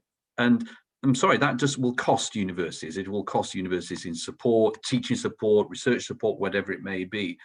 But what fraction of our universities' funds goes directly to support people who have been taken away from university activities? And I would suggest it's not enough. And if an accountant looked at this and thought, well, we lose the outputs of the productivity of these people both during and after the time that they're deflected. If I could address this and support them during the time, and then that maintain their productivity, surely that's worth looking at. So I would say put some money at it, throw some money. Let's properly fund the effects of having to take time away. Catherine, yes. Yeah, what is interesting is that I've seen a change during the past 10-15 years among men and women for parental leave, for instance, and the effect it has on their career. And the Swedish system has favored men to take more and more parental leave. what is interesting is that in my career, when I've been mentoring younger women, none of them has really complained or reflecting on their parental leave, but just accepted it and move on and go on with it. And now I hear more and more men who are on the verge to be professor or are professors and can just say, my God, look at this record, those years and this years, those years. It's obvious. Those are my kids when they were born, because I took 3 months parental leave. I took 6 months parental leave. Look how it has affected my production, my productivity, etc., etc. It is kind of interesting to see this change of behavior. And I have the feeling that men are actually more worried about that than women at the moment, currently. So I'm just hoping, I would like, and I've seen that in the chat right now, if it was 50-50, and especially for people in academia, I mean, really equal charge, men and women getting time off for their kids would be so much easier. Definitely. So it's a matter of money, but maybe like distribute the money in a strategic way.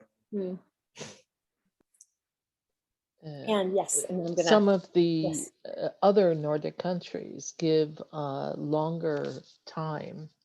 So if you take parental leave for 1 year, 2 years of your career are credited, so to speak, as far as tenure, timing, and things like that. In Denmark and Finland, I'm not sure about Norway.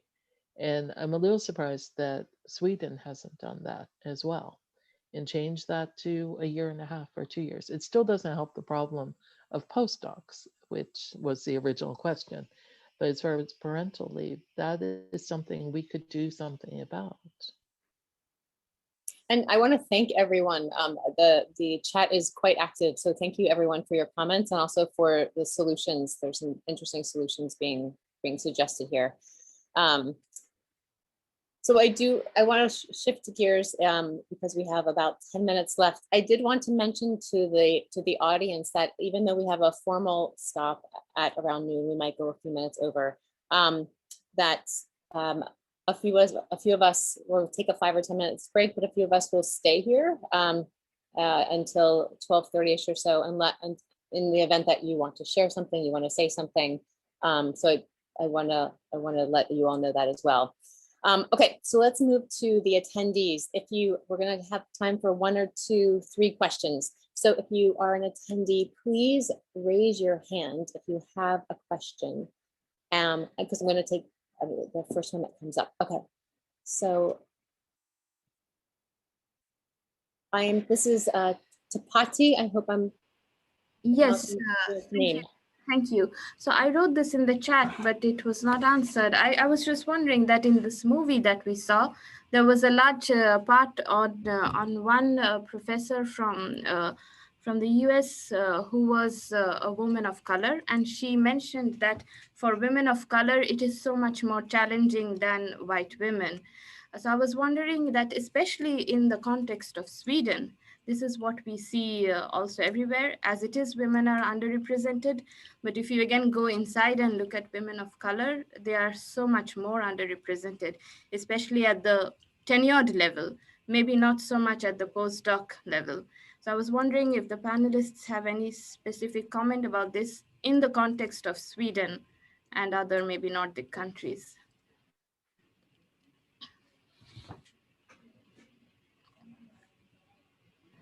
Well, I think you're certainly right about this, and I think this as I talked about in the beginning of this session, we have sort of an overall inequality issue within academia about representation of different parts of society, and I think that this is one of them. It's certainly active also in Sweden. What to do about it, it's a different story, of course. I mean, it requires awareness and tools to analyze this for the individual people that actually take part in academia in order to achieve some kind of balance here. And from the point of view of me and the Research Council, for instance, it's a loss of capacity. I mean, it's a loss of talent, it's a loss of quality in research. And this is something that is very serious in the end. So I think we need good tools also to analyze this issue.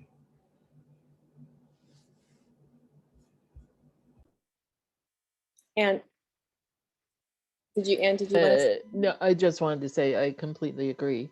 And Mm. I think we need to look at this more for sure, because it's very obvious if we just look at the people that are in senior positions at our universities, that not only women of color, but people of color are underrepresented. And I think we should be investigating that more. Paul? I would call for more research into this. It's difficult.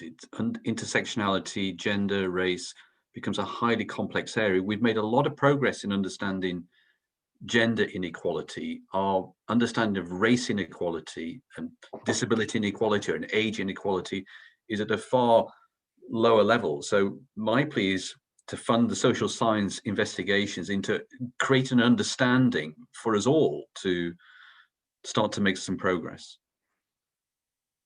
I think that's excellent. I think it's interesting how each country as well, as an American who's moved to Sweden and has worked in other countries, it's interesting how different countries will, or their culture will, they can talk about gender, but they can't talk about race, or they'll talk about race, but they don't talk about gender.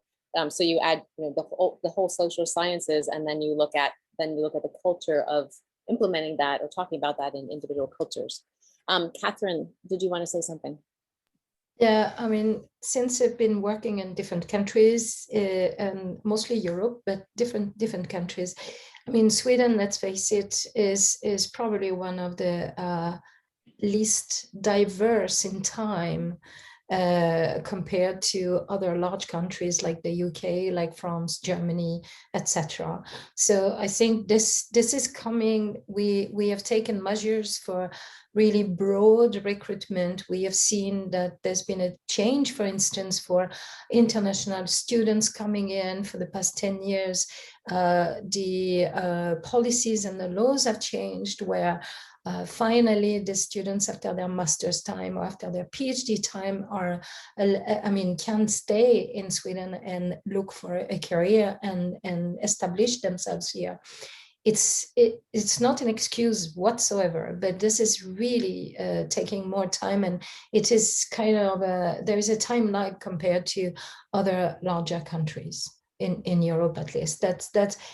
That's what I would answer to Patty. But of course, this is not solving everything to identify the cause, but it's actually the start. And as Paul said, we need more research, and we need to really continue to open our alleys to diversity. Yes. We took one question, and it's we have about 5 minutes left. So I did want to ask. I wanted to ask the panel a final question before we wrap up. So I'd like you to paint us a picture of what a gender equal academic environment looks like. What does it look like when you are on a campus? What does it look like when you're in a lab? What does it look like when you are reading academic journals? So paint us a picture, like what's your vision of what an academic, or a gender equal, and concerning the last comment as well, what does a gender equal environment look like? What happens?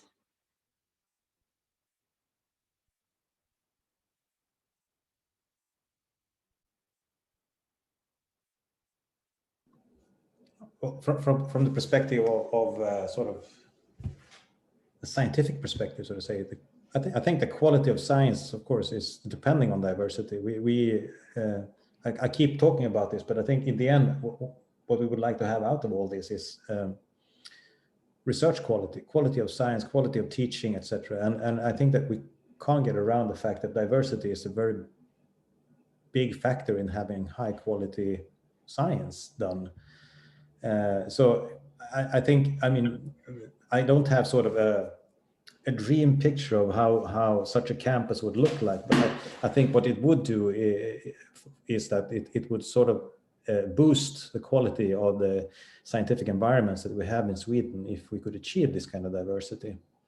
I think that's very, very central to the thinking, because we managed to gather brighter minds, we managed to gather the best people if we have this kind of diversity. Lena. I think it's in addition to, and I totally agree to what Mattias said, but it's not only to also take into account what more smart people can do together, but also that the environment, the working environment would be more fun, easier, without unnecessary struggle. So I think that part of it would really generate enthusiasm and, as I said, an easier way of living and working. And I think that's a big part of it. Catherine, yes. Well, in the dream world, I hope we won't use the expression crack the glass ceiling anymore, because men don't have to crack anything when we still do to have to crack this glass ceiling, which is associated to disturbance, to destruction, and I don't like that. So my dream world, gender equal and diverse, there is no more glass ceiling to crack. Paul, and then Anne. In my University of Utopia, I look at the coffee room or the feet where people are having fika, and I notice the way they're talking to each other, and they don't let the triggering moments go by.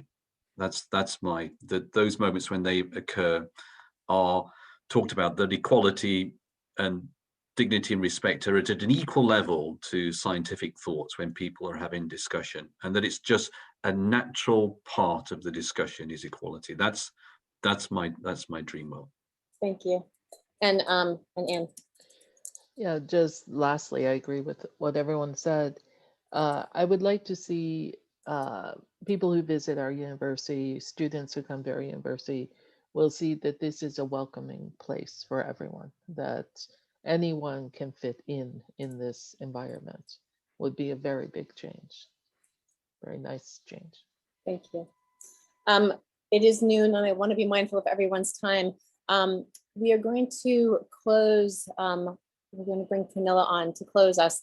Before anyone leaves, please, can you in the chat, based on this conversation and all of your lives and experiences, can you chat one thing that you think universities, leaders, students, scientists, what's one thing that we could do to forward gender equality in academia? So please include that in the chat before you leave. And welcome back, Camilla. Thank you. Thank you very much. So I'll just say a few concluding words. Well, this morning was very interesting, wonderful, great discussions, emotional at bits. I still think there's more to discuss. I want the actions, what to do, and how do we get men involved in this? So I'm sure we can have more sessions. But I want to thank the panelists. Thank you for being on here and discussing. Thank you, Lori, for running this. Great. And all of you out there, the chat. I mean, we'll save all of this so we can read it. I mean, there's so much to read, so I haven't read all of it, but we'll take care of it and save it and share it. For asking questions, for sharing comments and everything in the chat. And many of you, as I said before, joined the Facebook page. Many did during this time, so I think we're over 800 now, so we'll change the numbers. But from the posts and discussions there, I mean, it's obvious that many people care about this issue and are worried about the future. So we started Genie to make a change at Chalmers, but we can't do that alone. And as it was said in the movie several times, we are stronger together. And you said that too in the panel. We need to help and inspire each other. So one university is not enough. We must change many universities in Sweden and in the world. And I see this event as a catalyst of something bigger, a movement for action. Remember that all small things, all small actions count. You can do a post on a Facebook page or give a caring comment to somebody. That can make a huge difference. It doesn't have to be big. Truly, for me, it's the support from others and the response that I get that keeps me going. So let's keep the energy and engagement up and together create a better academia. So today on International Women's Day, we should acknowledge women. So go out and tell a woman that has been important to you what she means to you, to the world. Happy International Women's Day. Thank you, everybody. Thank you, everyone. Happy International Women's Day. Thank you to the panelists. And again, a few of us are gonna take a 5-minute break. I will be back, Pernilla will be back, and we'll stay here till about 12:30. If in the event, we will raise your hand and we will have a conversation if need be. Thank you, everyone. Thank you, panelists. Thank you all.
Doesn't matter if you love him or capital H-I-M.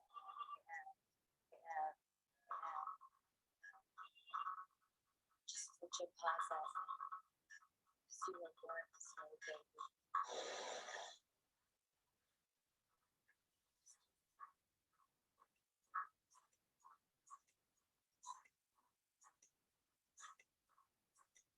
My mama told me when I was young, we're all superstars. She rolled my hair, my lipstick on, in a glass of overdrive. There's nothing wrong with loving who you are, she said, 'cause it made you perfect, babe. So hold your head, girl, and you'll go far.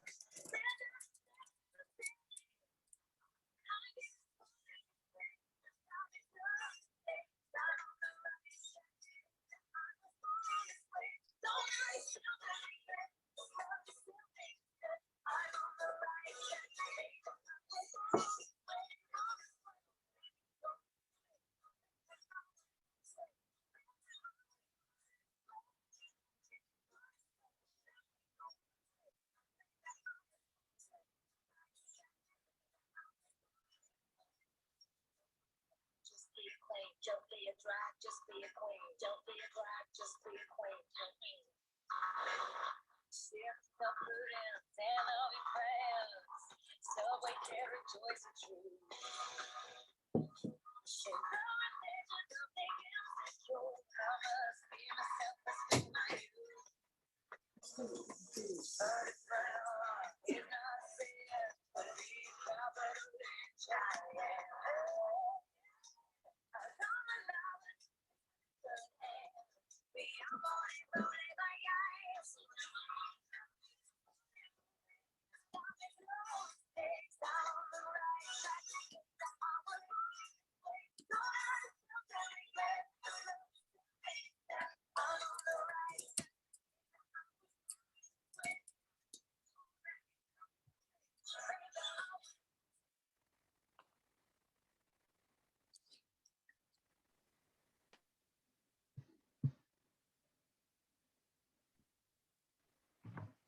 We're back in.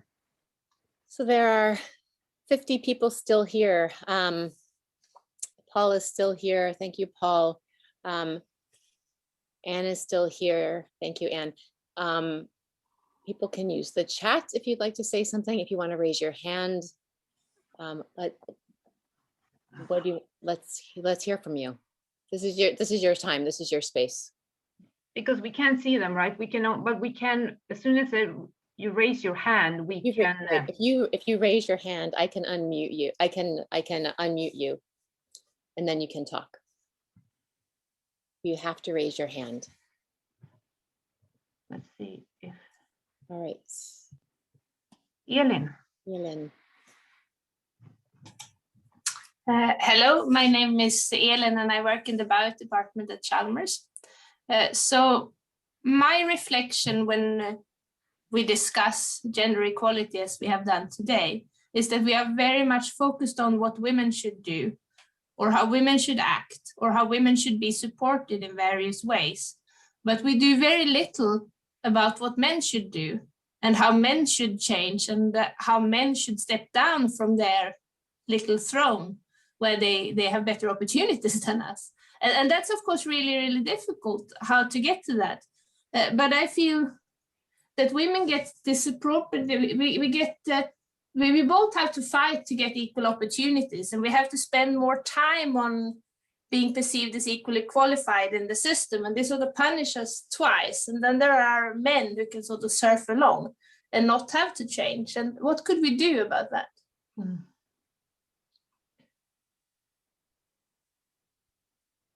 Catherine. Yes, Celine, I think you're completely right. Men needs to change from early on. And this is why I was recommending to actually, when everyone starts their education in academia, to get those principles embedded, because this is where it starts. Then for the people in the system, obviously being reminded very often from the management, among colleagues, among peers, is definitely a way to do it, but not the only one.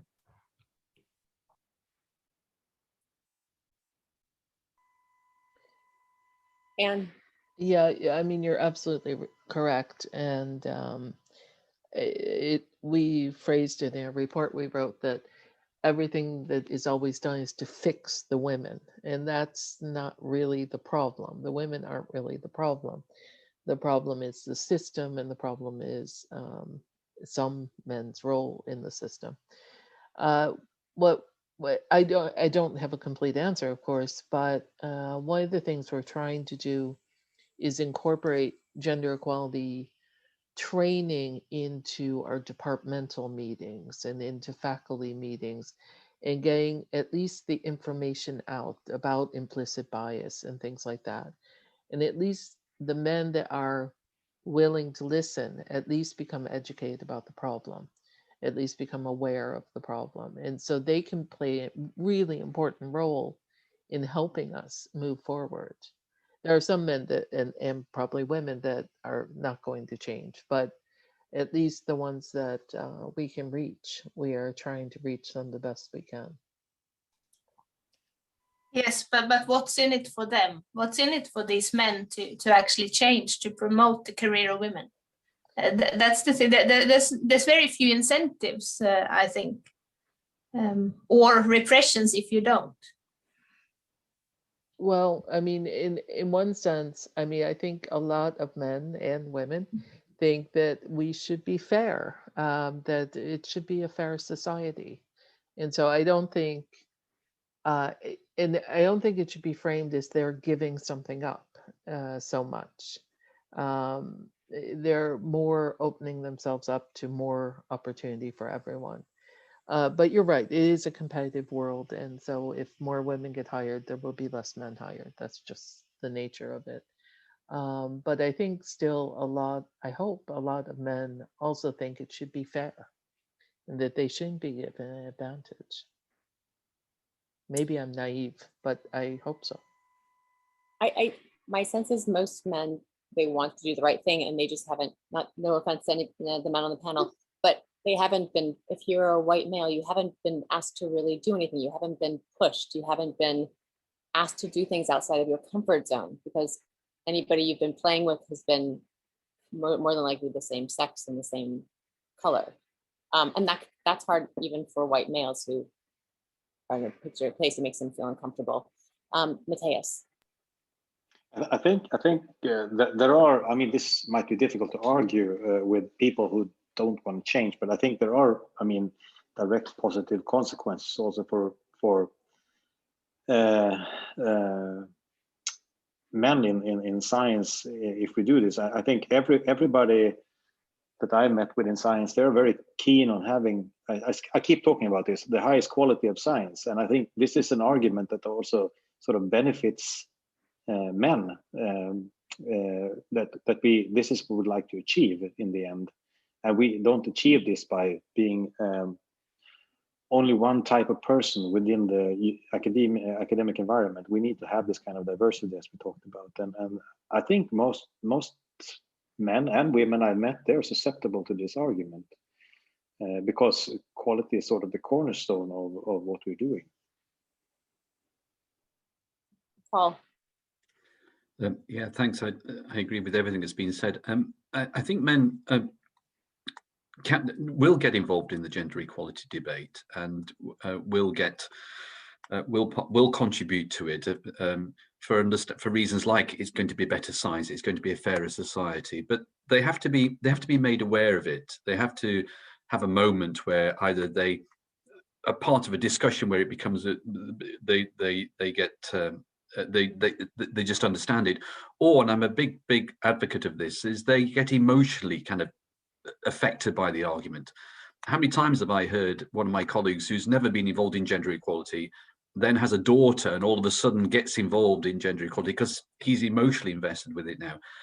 And so what am I going to say? I'm going to say that we should hear the stories more. We should hear the stories from men and women about gender equality, their experiences. and the like, the emotional side of things, which men also can understand and see the damaging effects of gender inequality over the years. You know, the Me Too movement has, yes, it's raised up all sorts of really important issues. These have affected men too, and my hope is that they will have a moment. They'll have a moment out of these where they think, wait a minute, I have a role to play in this too, and as a result of that, get involved. So yes, I think our stories should be told. I think our anecdotes should be told. There should be a forum where women and people and anybody can say what the effects of gender equality have been personally on their lives. Ellen, I'm say one thing. So I agree that most of it, a lot of what happens is about fixing women.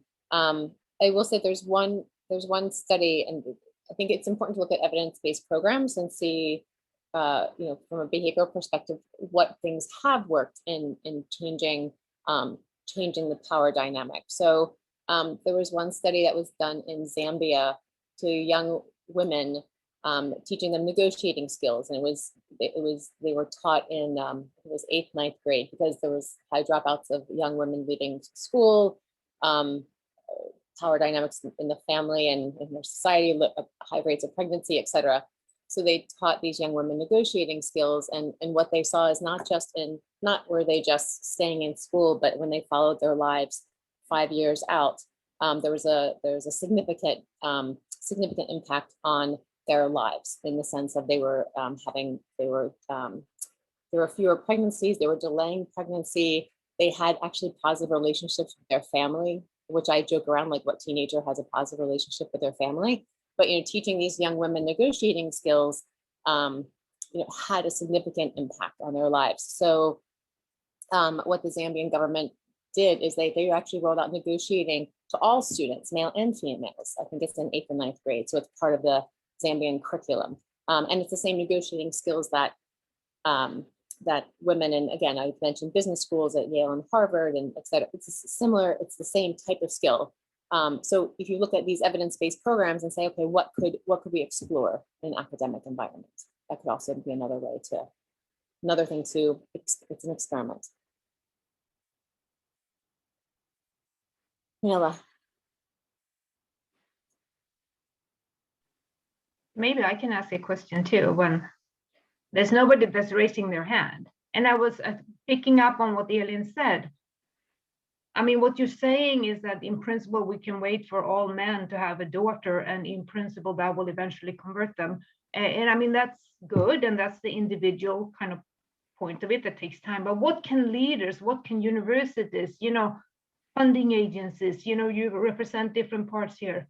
You know, what should come from the top? Should there be punishments, rewards? You know, should there be more kind of rules about what's okay and not? Are there gender nudges? Mm-hmm.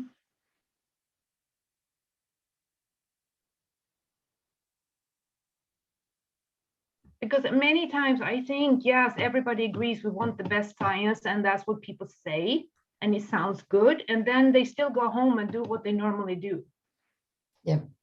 Can I just when it comes to the management, obviously this is incentive that can be working in a more positive way than just penalties at the moment, I would say, and then focus our efforts on the younger staff, because not, let me phrase that and as politically correct as I can right now, is that there is a generation that is at the door of retirement, which will make a large difference for the way things are done.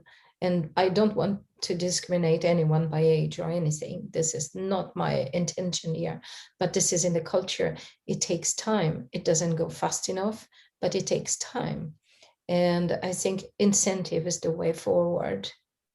Mm-hmm. Another point is maybe also looking at when we are evaluating people, to remember in the movie, in the film, they showed the study that was published in Science, I think, where they sent the undergrad CV of a John and a Jennifer.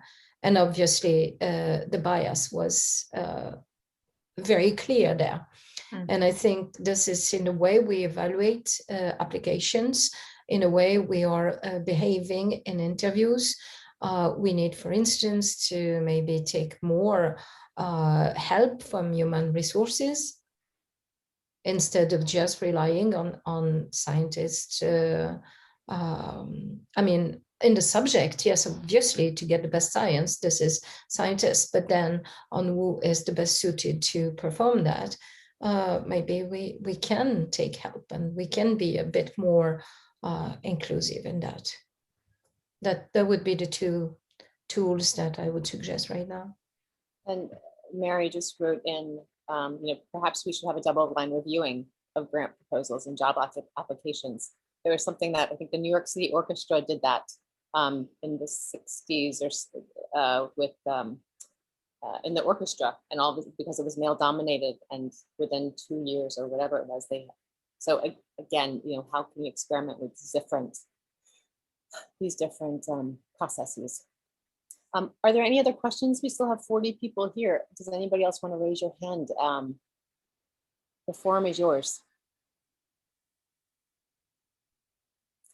It's like we're at a conference and we're all standing in a circle, and I just point to you and say, "You, what would you like to talk about with the panelists?"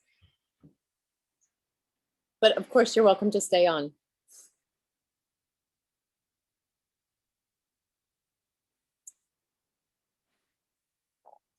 So there, Carl-Johan Carlson's question is very, very valid here. If anyone else than me wants to take that. Can you say it? Yeah. Can we change the dependence on mentors and academia? Why should one single person have the ability to abuse the situation?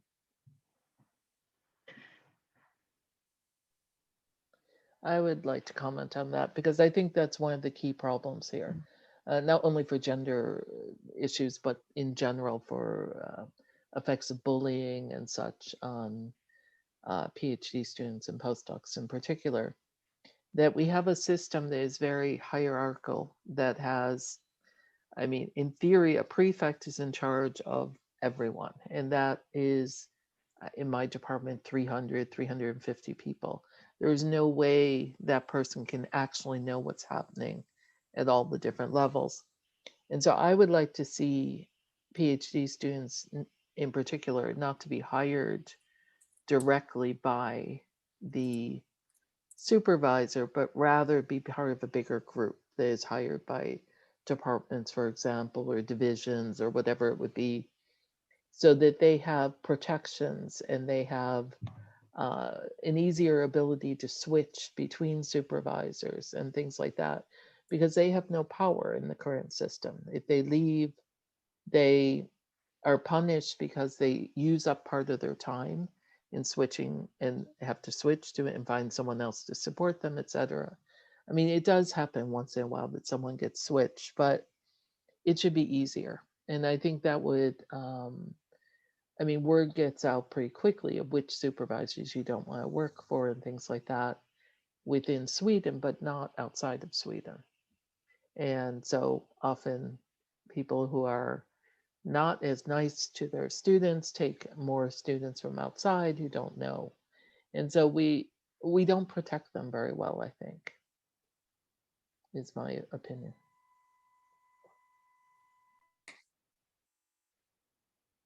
Yes, Mattias.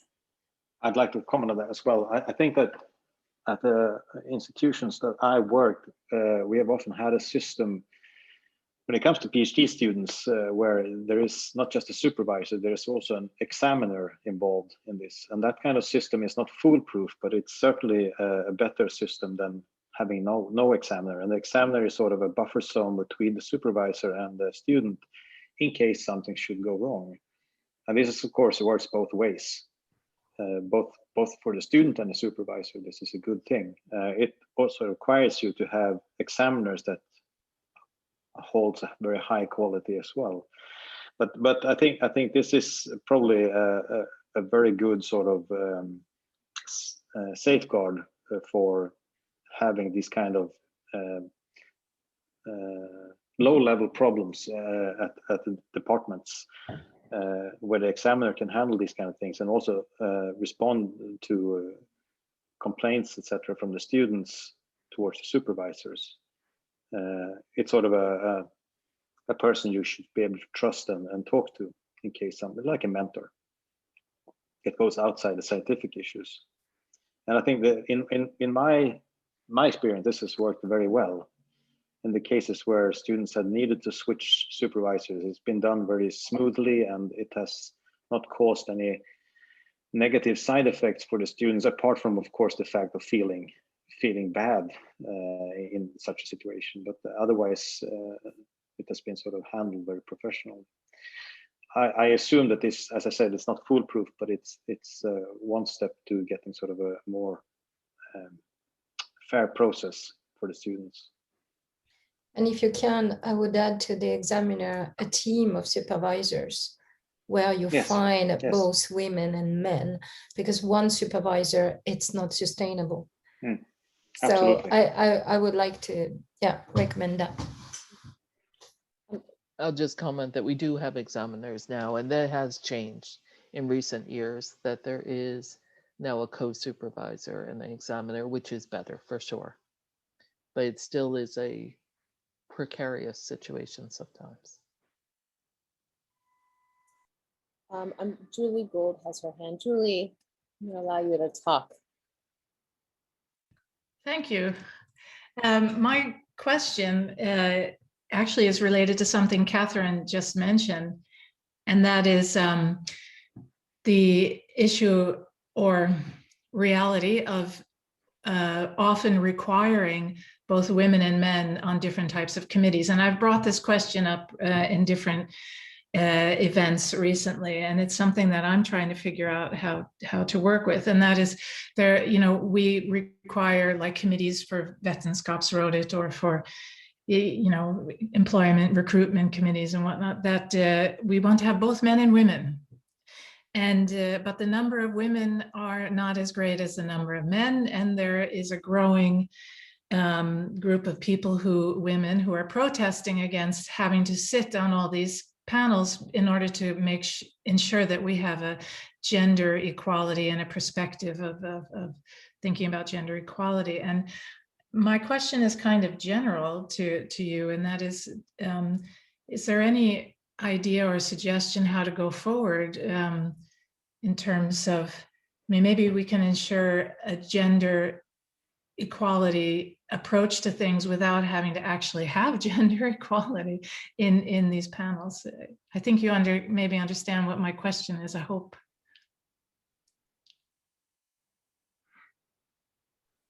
I can comment from the point of view of the Research Council here, and we are very well aware of this issue because we see it every year when we put together panels. This is it's a really, I mean, we are essentially run by the government, and we have the government playbook to go by essentially, and they require us to have this kind of perspective on the panels as well. So in the end, in the field of natural science and engineering science, in total there's around 20% women. And the panels that we put together within this field require around 40% participation of women. And you can see, of course, there that the equations is not balanced at all. At the moment, we don't see any sort of way out of this gender equality debate. Rather the opposite, actually. We would like to see even bigger representation of women within these panels.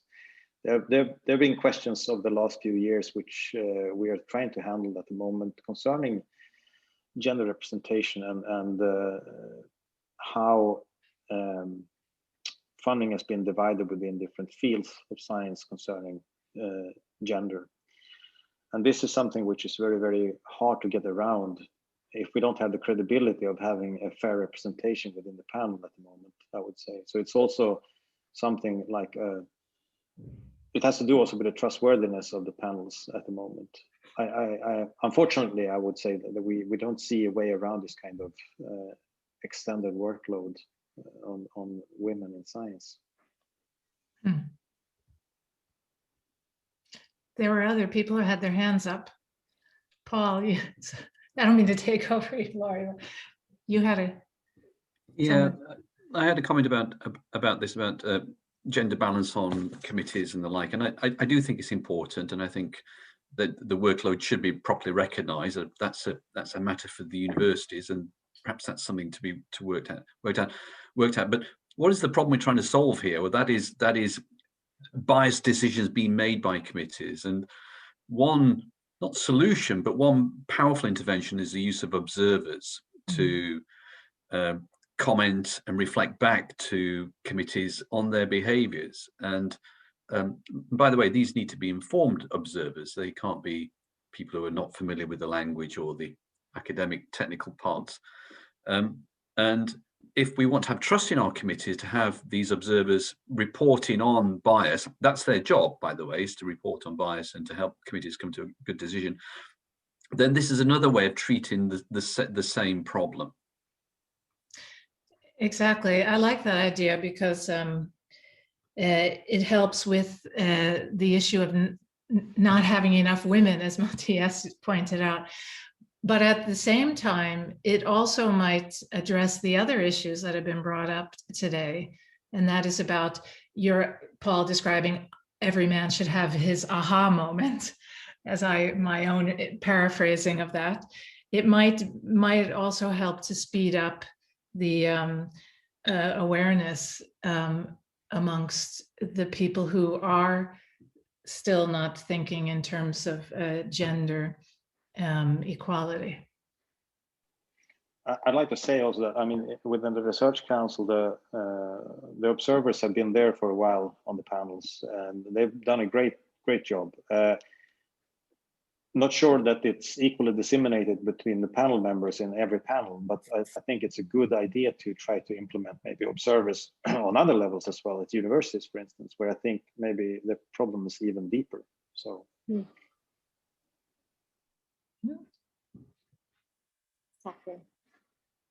Just a quick comment on observers. I have seen the benefits at the European Commission level, for instance, or GPI programs, ARC programs, etc.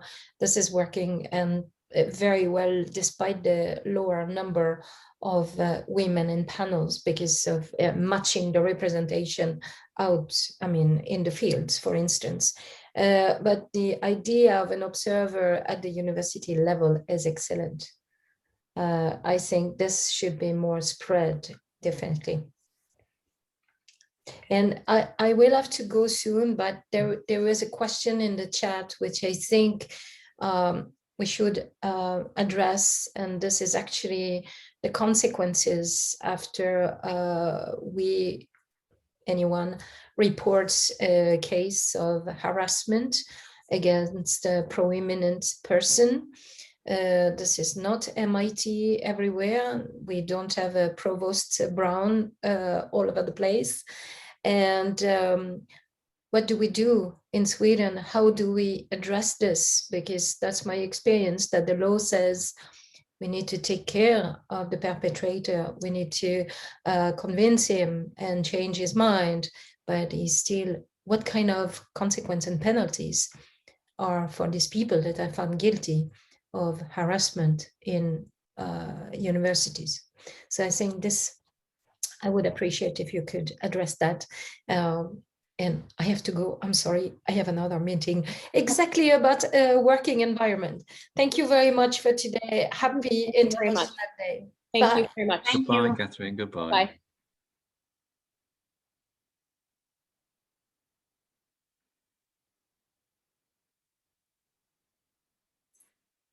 Yeah, so this is this is the second time it's come up, and I think this is it's an issue, and particularly in how Sweden handles harassment on campuses. I think just to comment on this, I don't know the particular cases, and I don't like to comment on them particularly at the moment. I would like to say that this becomes a bit complicated also because of the rather strict work laws we have within Sweden concerning your employment. If you have a permanent employment at the university or any other workplace for that matter, you have a rather strong protection against things being reported against you. And this is sort of part of a wider picture of Swedish law when it comes to the workplace. Just as a side note. Mattias, if I can ask, just because I'm new to Sweden and new to these laws, so does this mean that if somebody senior, if there was a sexual harassment case or a number of cases that came up against this person, that they might be more protected than? I think. Yeah. So I think you have to have very clear evidence of things happening in order for the employer to be able to act on that. I would, and Paul, you wanted to say something, and the attendees who are here, there was a book that I recently read, Talking to Strangers by Malcolm Gladwell. And in the book, the book is about why thank you, Pernilla. And I just read it. Yeah, another conversation, but I think that book is another conversation, sorry, but it's in the book, it references, why does it take so long for things like sexual harassment? And it looks at this different cases that are mostly US cases that in the public side seem like so open and shut cases, but why did it take 10 years, 15 years to get people at the top of universities to leave? And I think so I would highly recommend that book actually to read. I'm not answering the question, but I think it's important to, it helps to start unpacking the way that we as human beings think and how we're wired. So my comment wasn't actually directed towards these particular cases. It just shows that it's a complex situation when it comes to employment rights as well. Right. I mean, that adds a whole other layer. So you have our own human nature and how we respond to things. And then you have a normal system. And then you have. But that means we can never solve this, right?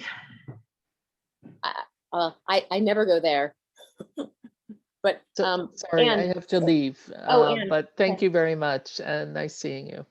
Thank you, Anne. Thank you, Anne. Thank you so much. Paul.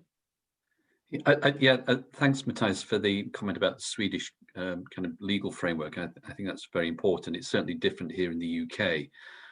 But in saying that, there's a very interesting experiment going on in the UK at the moment, and that's from funders, so from the research councils and from the big charities, where they are essentially, and Wellcome in particular, the Wellcome charities in particular, saying, look, if a university has ongoing reports of sexual harassment, we will not fund that institution. Now, that's more in the punishment than incentive category, but to certainly focus minds around these particular issues, whether that type of approach wouldn't be allowed under Swedish law, I don't know, and that would have to be tested by the lawyers. But I think the experiment that's being carried out here in the UK on that, and it is an experiment, we've not seen the results of it really yet, is worth watching as it progresses over the next few years. So it depends on the funding organization, essentially, if this is possible or not. I think that's actually... There are also very strict rules there. So that's an excellent experiment. Aline. Go ahead, Aline. To follow up on that, you said, Paul, isn't it also so that at least one of the research councils in the UK has had some sort of bar so that you couldn't put in applications from institutions that had lower than a certain percentage of female faculty? I know that Nature has reported on that in their blog or in their the podcast. They needed to have like an Athena Swan silver or something, some kind of way. Yes, they had to have an Athena Swan silver to be allowed to apply.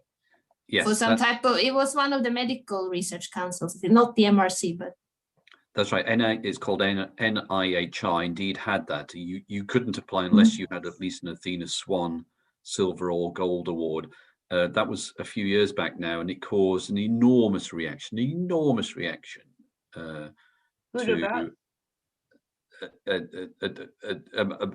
In universities and medical schools to respond to this, showing that the power that funders have to change culture within universities, and I wouldn't underestimate that. The update on that is not so positive insofar as that I understand that requirement has now been taken away. The pressure from universities and medical schools has forced NIHR to withdraw from that requirement, probably because the experiment was so difficult to carry out, and it probably drove some false incentives. So you're right, but things haven't been so clear cut as a result of that. The interesting one is Wellcome. Wellcome's a big funding charity here in the UK. They've tightened their rules for funding very significantly recently, and I think that's the one perhaps to look at more carefully over as we go forward. But maybe that's similar to Sweden, because Wallenberg Foundation has tighter rules and much more, proactive, I would say, in how to do this. And they can, of course, make their own decisions. But I mean, it's harder for VR, the Research Council, to do that. But, it works. I mean, it does work. There are, of course, within the Research Council, certain rules that one can implement concerning, for instance, unethical behavior or research misconduct and these kind of things. It's perhaps questionable if these kind of cases could be taken under such scrutiny, but I don't know. This is something I have no experience in, so I can't really tell you about this. I mean, in a way, yeah. Yeah, sorry. I mean, certainly, as you say, some funding organizations, rather big ones like the Wallenberg Foundation, they have the power to decide over their own means, so to say, and they can do these kind of things. Government organizations have a different law structure to abide by, and this is and it depends on the government as well. So.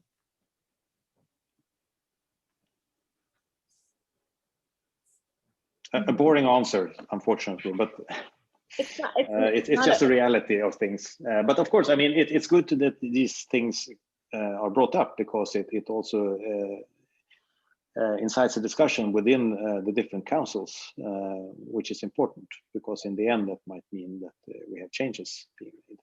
So that's the whole point of these kind of things. I mean, I guess it could be something in the future that in principle, the Research Council will ask, or government funding in Sweden will demand universities to have, gender equality plans or diversity plans.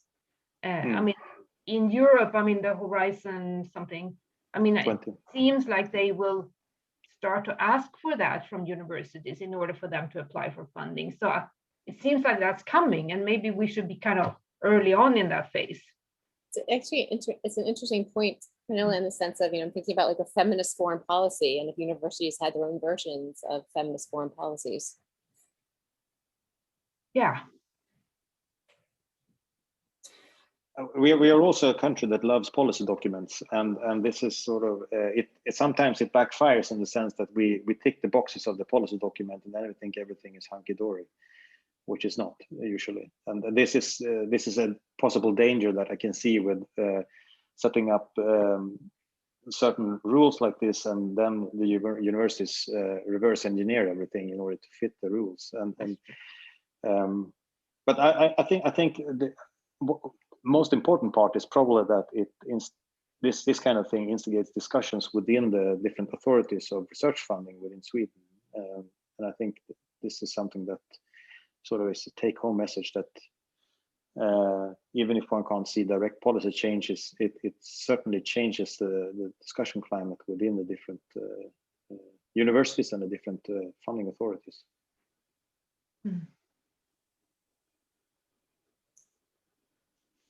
So we still have 29 people.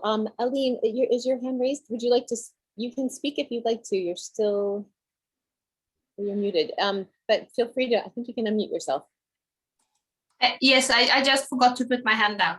Oh, so, okay. Yeah. All right. anyone else, do you have any questions? It's been a very rich post-virtual conference conversation. So thank you. Thanks for staying on. And thank you attendees for also staying on as well. As Pernilla said, there's a Facebook page that started Gender Equality in Academia. Feel free to join that. You can email Genie if you have thoughts or questions. There are some follow-up meetings that are already set after this to talk about what's next. Pernilla, what else would you like to add? Yeah, I mean, you can email me too. I mean, it's easy to find my email address if you search. No, I think that's what we need to think about. What do we do now? I mean, there's so many people here or that were here and on the Facebook, and it feels like we have some kind of momentum maybe, or like, but we need to do more. We shouldn't just kind of look like documents and we are just on paper. I mean, we need action. So we have to think about how to. Right, what's next? And we will. I mean, we will try to, in a way that's appropriate and works. But we need to do things. And I think this was great to discuss it and continue and discuss it. Okay, if there's no other official questions, no other hands raised, I think we are going to close for now. Thank you, the attendees who are on. Thank you for staying on. Thank you all. Thank you, everyone. Yeah. Thank you, everyone. Yes. Thanks for having us. Women's Day. Please go acknowledge, it's what Pernilla said, please go acknowledge a woman in your life who had a positive influence on you. Let her know what she means to you. All right. Thank you, everyone. Thank you. Bye-bye. Thank you. Bye-bye. Bye.